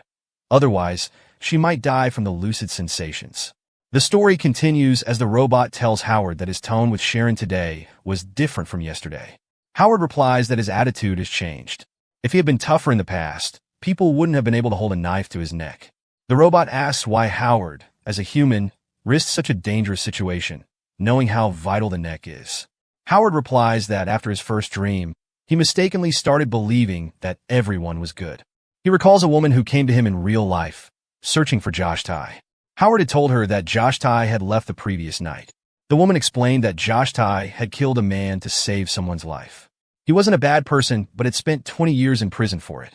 Now, after being released, he was getting involved with the wrong people again. She asked Howard to convince Josh to leave that life if he ever saw him again. Howard tells the robot that it doesn't matter whether he's dreaming or in real life. He must give up his fantasies about human nature or saving others' lives. Then, we see a flashback where a knife is held to Howard's neck, and Josh Tai asks him, "Do you really want to help me? Do you think you're some kind of god?"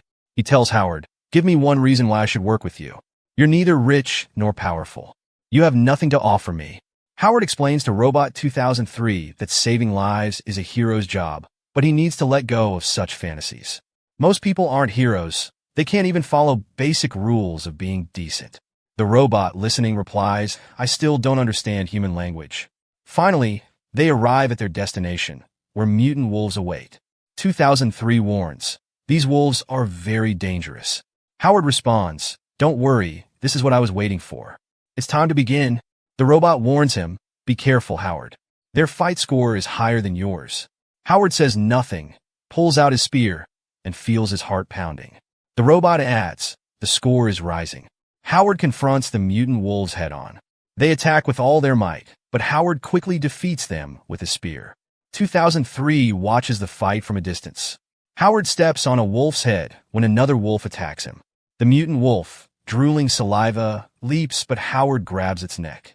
The creature struggles, but Howard uses all his strength to strangle it, its blood splattering onto his skin. After the fight, 2003 warns him, "Don't touch mutant creatures with your bare hands. The green liquid they release is toxic." Howard replies, "This is part of the training.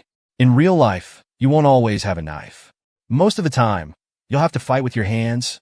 The robot then spots a tent and asks, "Is this our shelter? Why is it here?" As Howard approaches the tent, a horrible smell hits him.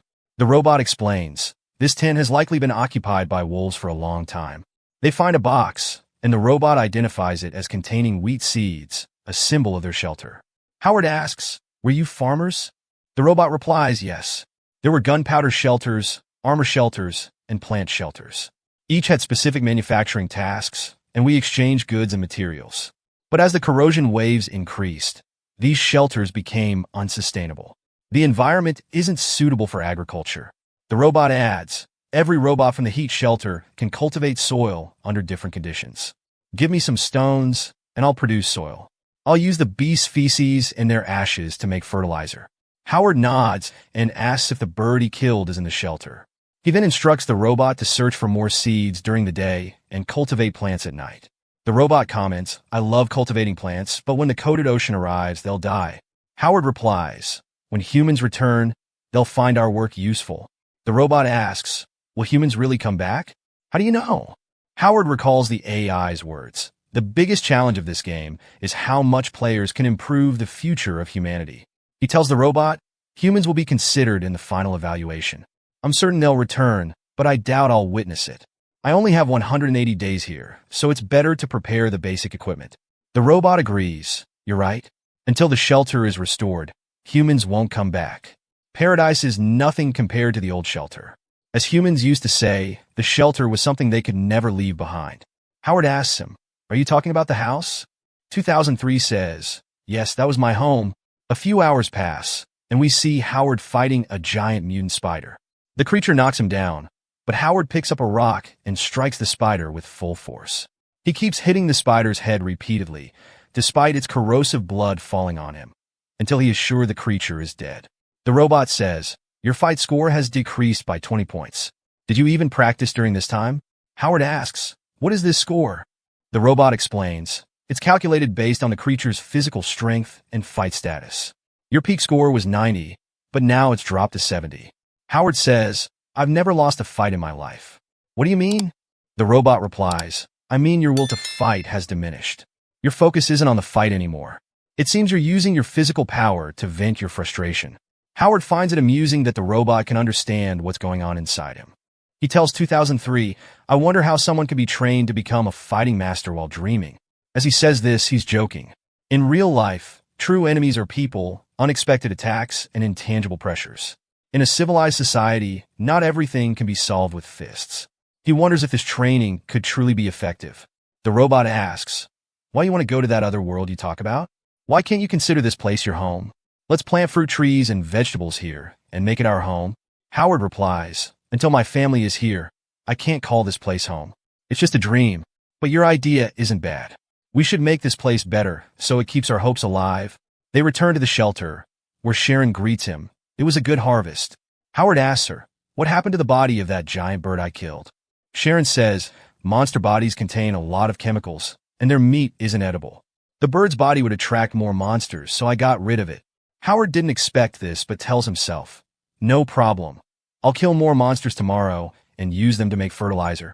He tries eating dried meat, but his jaw feels too weak to chew. Maybe it's a side effect of repeatedly using the robot's healing potion or the result of too much acid hitting his face. He decides to soak the meat in water to soften it before eating. Without saying a word to Sharon, he leaves. Sharon still finds his behavior strange, but she has brought seeds for the shelter anyway. Time passes, and we see Howard asking 2003 if there's any stock of the healing potion. The robot replies that this medicine was never a rare resource. Every shelter used to have an abundance of it. It suggests exploring a relatively safe shelter nearby, where they might find something useful. Howard says he likes the idea and needs to prepare for it. At that moment, Sharon comes in with a bowl of noodles.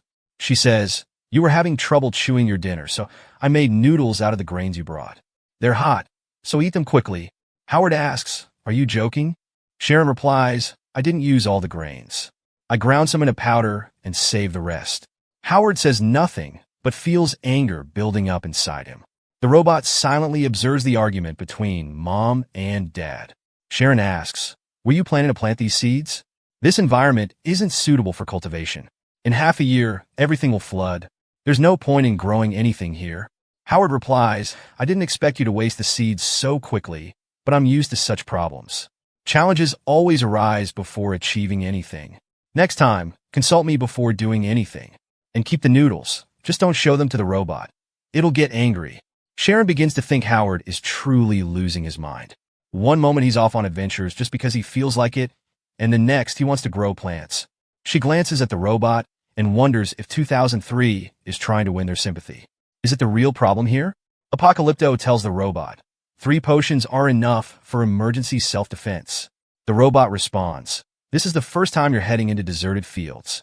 Your safety is the priority. Sharon then enters and says, Howard, can we talk for a moment? Howard asks, what do you want now? Sharon explains that she reviewed the records of the people who used to live there and found installation instructions for robot upgrades. There are several new functions we can add to 2003. I have some knowledge of electronics and can try refining it. Howard asks, will it actually work? Sharon replies, whether it succeeds or not doesn't matter. 2003 is old and worn out. Even if I fail, at least its data will be preserved for future reference. But if we leave it as is, the internal chip will degrade to the point where nothing useful will remain. Howard says, 2003 has always been loyal to humans. Don't you think it's a bit rude to extract all its value like this? Sharon responds, it's just a machine like a computer or a cell phone. I'm only trying to make the best use of it. She then asks, do you really consider it your friend? Howard replies, I don't like your sarcastic tone. Does showing sympathy make me less of a man? I even considered befriending a tiger in the past. Does that bother you? A true machine focuses only on results and ignores the process. Our opinions differ greatly. It's better if we talk less to avoid fighting. Sharon thinks about how foolish Howard is. At that moment, someone grabs her hand and voices echo in her head repeatedly. After some time, we see another mutated creature hovering above the shelter. Howard asks why it hasn't attacked yet. 2003 explains, these are scavengers. They're attracted to dying creatures or corpses. As long as you stay away from their nest, they won't bother you. Howard says, we need to clear the nest above the shelter for good. 2003 replies, Howard, the corrosive ocean spread because humans fought too much. This should be a valuable lesson for you. You and Mrs. Sharon have already shown signs of future conflicts. Can you stop these disputes? Howard finds it curious that even this dream has a backstory. 2003 wonders why people fought each other, explaining that different colors represented different powers, leading to negotiations and arguments. Despite seeing the spread of corrosion, they did nothing. Howard admits he hadn't thought that far. It's a complicated problem, he says, acknowledging he got carried away while talking to Sharon.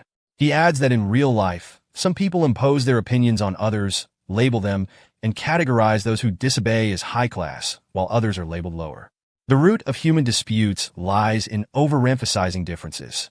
Howard reassures the robot, "Don't worry, this is my second dream. I know this is just a game, and I won't do something foolish like taking revenge on a virtual NPC."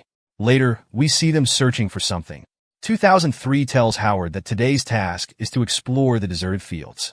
Howard agrees, but soon finds something interesting, a rusty truck with a mutated lizard-like creature perched on it. Maybe there's something valuable inside, Howard suggests. 2003 warns, "Are you joking? This beast's fighting power is literally 100 times yours. It's a dominant class predator, the most dangerous in this land. To defeat it, you need a tank." Howard responds, "I'm not stupid enough to fight it alone. We'll play like experienced players. First, we can't leave since we've come this far. Second, we should press F5, a joke gamers would understand." He then asks the 2003, "Do you trust me?" Suddenly, there's a fire. Something caught the lizard's attention as 2003 spews fire and runs around. The lizard, annoyed, chases after it, giving Howard a chance to approach the truck. He finds the truck filled with loot. Honey, a musician's instrument, a crate full of weapons, alcohol for drinking or bomb-making, and a glowing red gem surrounded by strange particles. Howard wishes he had a bag, but decides to take the essentials: weapons, fertilizer, the red gem, and some frozen eggs. However, the loot is hard to carry, especially the gem's container, which takes up too much space. As Howard tries to lift the gem, he notices a dust-like substance around it, tiny particles floating in the air. A chemical reaction occurs, and the stone launches forward, throwing Howard out of the truck. The loot scatters everywhere as the gem expels so much energy that the truck is hurled into the air, flipping and crashing in the distance. 2003 yells, "Howard, watch out. The lizard has noticed you." Now in trouble, Howard quickly gathers what he can and runs, wondering why the gem suddenly went berserk. He hides in a crevice where the creature can't reach him, but the strange gem continues behaving erratically. It drags the truck several meters before crashing into rocks and causing a massive explosion. The blast shakes the terrain, scattering debris everywhere. Both Howard and the lizard are thrown back by the force. Howard barely survives. If the explosion had been slightly stronger, he would have fallen into the corrosive ocean. However, the lizard is now staring him down. The mutated creature spreads its green petals around its head and shoots 2 jets of acid directly at Howard. Smoke rises as the liquid hits.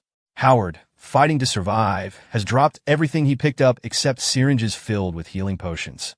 He uses 3 potions at once as corrosive acid falls directly onto his face. Thinking Howard is dead, the creature turns its back and walks away. Now the 4th day of the game begins. We see that 2003 is leaning against a rock, and he has started a fire made from scraps of a broken box. Just then, Howard wakes up. 2003 is happy that Howard has finally woken up. He says it's amazing how much resistance Howard showed. He's never seen someone with such willpower. Howard, whose hair has grown long due to the excessive use of healing potions, says it wasn't anything special. "I'm an experienced player who is used to taking risks. I once thought nothing could be more painful than a Voss's bite, but I was wrong. Being washed in sulfuric acid is way worse." He asks 2003 about the red stone that blew up the truck. "If it wasn't for that, I could have survived." The robot replies, "That was the energy core, the world's most precious thing. If you rub a little sand on it, it generates energy, and if you hit it hard, it explodes." The robot explains that this is also the energy core that powers their shelter. Howard remembers that the stone was protected by a container, which he had removed. He says, "I shouldn't have done that." He then asks the robot if there's any other crucial information he should know to avoid blowing things up. The robot says, "There's something even more dangerous. You have a mark on you from the ruling animal of that region, the giant lizard. Its poison is a liquid, and now wherever you go, you'll have to be ready for unexpected attacks. Howard realizes that the skin which got hit the most has now been coated. His left arm is now numb, as if he had fallen asleep on it. Now, he'll have to throw things with his other hand. He tells the robot, I feel like in real life too, someone is hunting me, and now in the game, I'm used to it. Then he asks 2003 about the box with eggs. 2003 replies that the eggs are fine, and the temperature monitor is working. The eggs are hatching. He then takes the eggs out and shows them. Howard asks if people had raised chickens in the shelter. The robot answers, yes, not just chickens, but ducks, geese, and pigs too. I remember them all. Back then, you'd see herds of sheep and cows in the mountains and valleys. Howard says, when I was little, we had birds at home too. Whenever I heard the roosters crowing, I felt like I was close to home, and it made me happy. But when I grew up, all I heard was crows. Now, when I go near my home, I only feel fear. The robot says, that's strange. Fear and happiness are practically opposites. I don't understand why. When you think of your home, these two feelings mix inside you. Howard thinks about his family's debts and says that he wishes he could tell his father to just relax at home and enjoy life now. He also wishes he could tell his mother not to blame herself, that it wasn't her fault the family fell into debt. He wants to tell them that he never held any grudges against them. He also wants to say that he has a girlfriend now and is about to start a new family, but he can't do any of this. After going into debt, his parents started blaming themselves for everything bad. Trying to calm them down only made them feel guiltier. Howard says, I've been through a lot, but the thing I fear the most is that my parents will open the emergency room door and see me in that condition. Just thinking about it feels like someone stabbed a sharp knife into my heart. There is silence for a while. Then the robot asks, do you want a magic hug? It doesn't know what happens when you ask for one, but when the shelter kids were sad, they always asked for one. Howard says, I'm not a kid. I'm a responsible adult. But then he thinks, screw it, the best thing about this game is that there's no judgment, no gossip, no one pointing fingers. He just shared a secret with the robot that he had kept hidden deep in his heart. In the real world, if anyone had heard this, he would have been embarrassed. Howard says, in the real world, people suppress their pain. Everyone needs a magic hug at some point. Some time passes, and Howard asks 2003, can the eggs hatch inside you? The robot says yes, but to prevent them from breaking, sand needs to be poured on top. While doing this, Howard notices a sinister scratch on the robot's back, and the iron he welded is missing. Howard asks, what happened to your armor? 2003 takes him outside the cave and explains that scavengers did this. When Howard was in a coma, the scavengers attacked. He had to put out flames to fight them. He says, I challenged them, but lost and my iron shield was gone. Howard thanks him and says, that fight must have been pretty fierce. But 2003 says he should be grateful. He can't believe that just a few days ago, his biggest dream was only to see humans again. Howard not only repaired him, but also planned to rebuild the shelter. Despite so many problems, he didn't lose hope. The robot says humans are liars. They said they'd come back, but they didn't. They said they wouldn't save anyone, but they saved me. Howard is speechless and tells the robot that what he's about to say might sound strange for an NPC, but he still wants to express his feelings. He says, we've seen many life and death moments together. 2003, you can see me like family. The robot replies, family? I never had a family. Howard touches the robot to calm him, as there's something nearby, a giant green gorilla, the same one that fought him on the first day. 2003 says, these giant monkeys are attracted to sound. Maybe it came because of the explosion. Howard finds it strange that there's another ruler-level monster in this region. He asks the robot, what would happen if they both meet? The robot replies, then there would be a terrible battle between them. Our protagonist says, that's a good strategy to take them out together, but we have to be very careful. Then he asks, does your shelter also have an energy core like the red one? 2003 says, yes, the energy core in the shelter is very big. It's as powerful as a nuclear weapon. Howard says, we need to come up with a plan that solves all the problems at once. After some time, they return to the shelter, but now mutant eagles are flying above it. Howard notices a dead eagle at the shelter entrance. When he gets closer to the entrance, he sees not just the eagle, but also the nest on top of the shelter is burning. Suddenly, an arrow flies in from somewhere, hitting the wall next to the protagonist and exploding, causing Howard to fall several meters away. Sharon Young appears, the one who fired the arrow. Inside the shelter, Sharon tells him that he was away for 2 days. She thought something had happened to Howard, so she had to take action for her own safety. Howard tells her that if her aim had been a little better, he would have been done for. Then he asks if she was the one who set the nest on fire and killed the scavenger outside. Sharon replies, yes, a lot happened in between. She explains that giant hawks were hovering over the shelter, and she realized that all of this was happening because of the nest. After reading about the energy core, she understood that she could use the shelter's tools to create small pieces of the energy core and use them to defeat those creatures. Sharon says she took archery lessons as a child, but now she's getting nervous. Howard admits that, even though they fought before, he had underestimated her. She outsmarted him with her intelligence. Howard asks her to make some small bombs because they need to leave immediately, but Sharon grabs his hand and requests that he stay with her for a few days. She says that she has found some crucial clues about humans who might have left here. Howard tells her he can't stay because a truck-sized lizard has been marking him and is now following him. Howard tells Sharon that she can explain her theory when he handles the lizard. Meanwhile, 2003, who had been silently listening, says he needs to recharge and Howard needs to collect the eggs. Howard tells Sharon that they have found fertilized eggs that are about to hatch and asks her to take them to the shelter's incubation shed and take care of them. Sharon immediately agrees and says she loves animals. Sharon ties her hair back and says, you leave them with me. Howard notices that Sharon's behavior seems a bit off and asks her if everything is okay.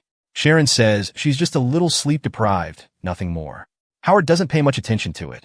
As soon as the sun rises, Howard praises Sharon's work. She has created 4 spears, each with a bomb attached. Now, Howard has the perfect weapon. He asks 2003 if it has found anything. The robot says there's been no discovery yet. Howard comments on why 2003 didn't mention the radar before. 2003 replies that it didn't know it could be useful. The radar consumes a lot of energy and only works in small areas. It was designed to help people find their lost pets. Suddenly, a tremor shakes the shelter. Everything starts to rumble, and something explodes. The electricity goes out. Howard wonders if the lizard has arrived, but 2003 says the radar didn't detect anything. Just then, Sharon runs in and says, don't panic. She explains that energy leaked in the electricity generation room, but she didn't do anything wrong. Something malfunctions suddenly. 2003 quickly remembers that the eggs will spoil without electricity. However, when they try to save the eggs, they realize the explosion blocked the path. They'll have to clear it first.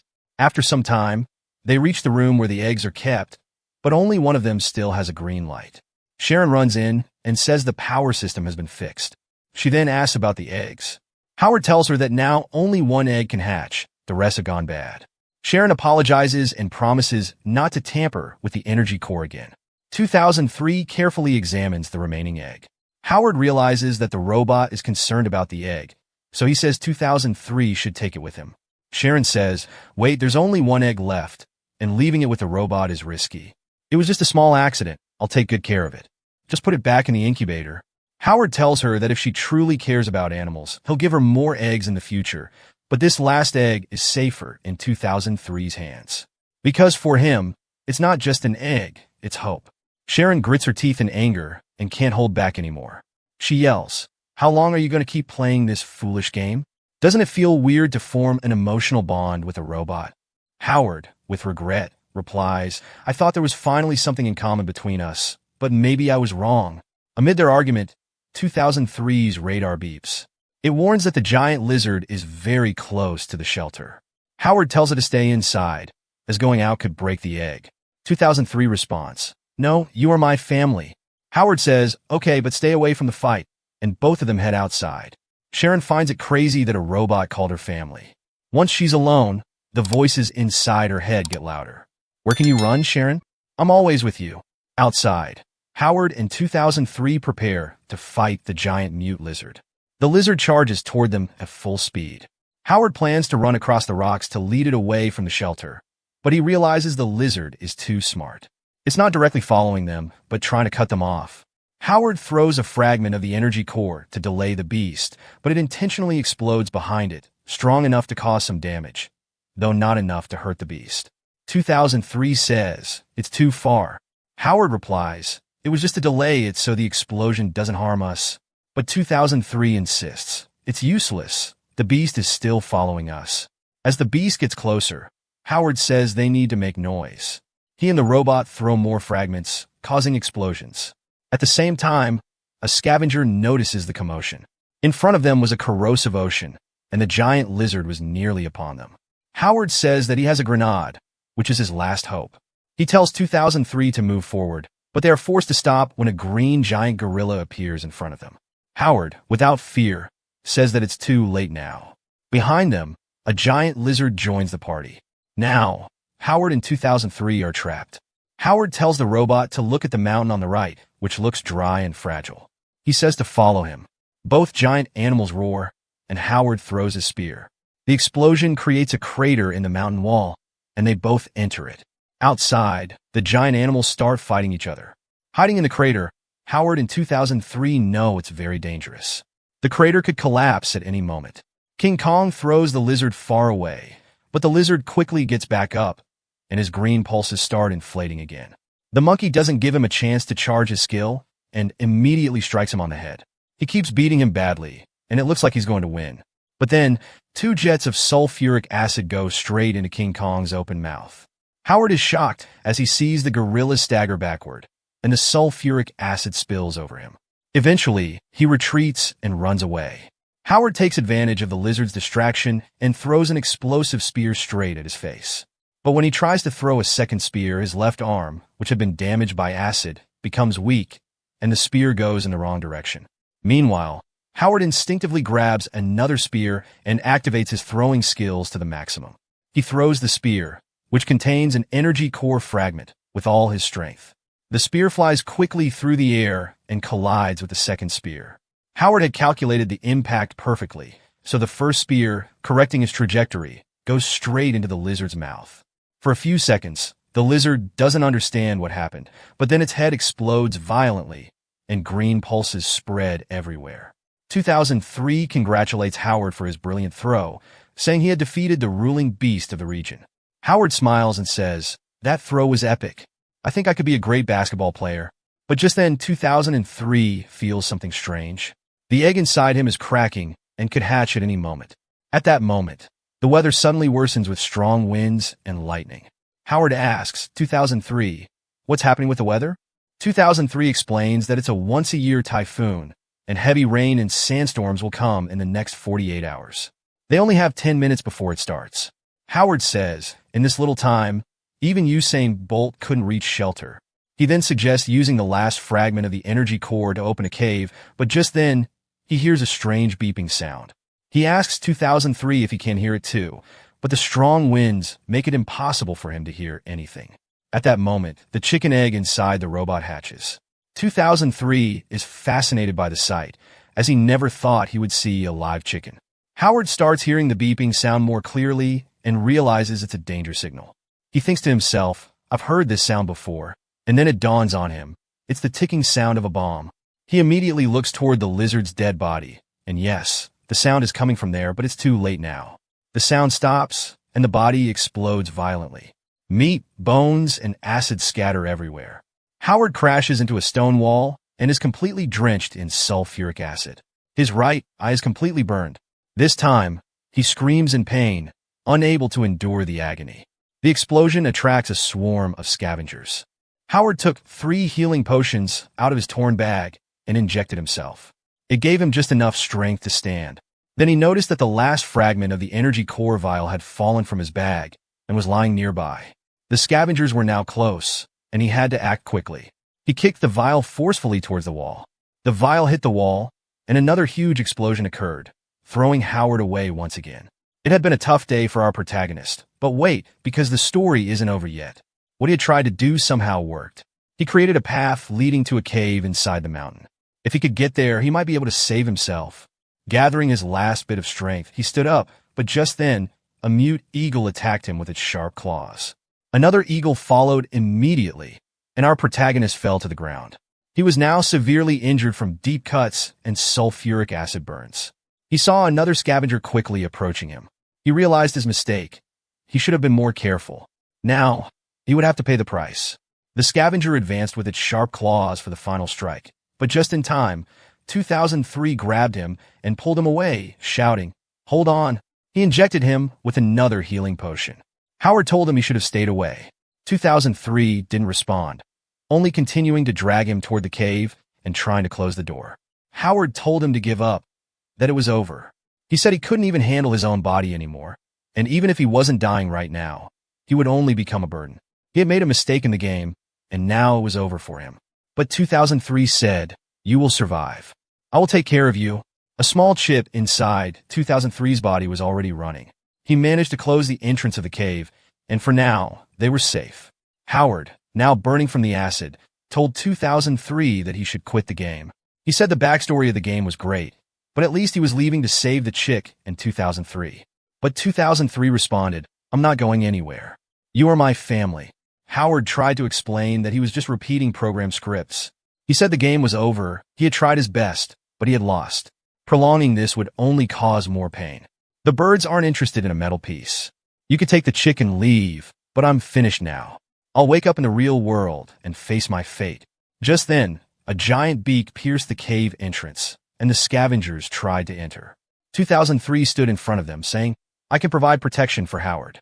I can give you loyalty, warmth, light, and heal every wound." He repeated this, and Howard realized these were the same words he had once said to 2003. Suddenly, a huge beak pierced 2003's body. Howard could do nothing but watch as a large hole formed in 2003's body, and worst of all, the small chick, who had been his hope, was killed. But 2003 didn't stop. He used his body to block the cave entrance. Taking his last breath, 2003 told Howard, "Don't die. I'll take you to a place even more sacred than heaven." And then the beak pierced his head. His visor fell off, and the beak continued to strike, completely destroying 2003's body. Howard slowly lost consciousness. The last thing he saw was 2003's broken body still blocking the cave entrance.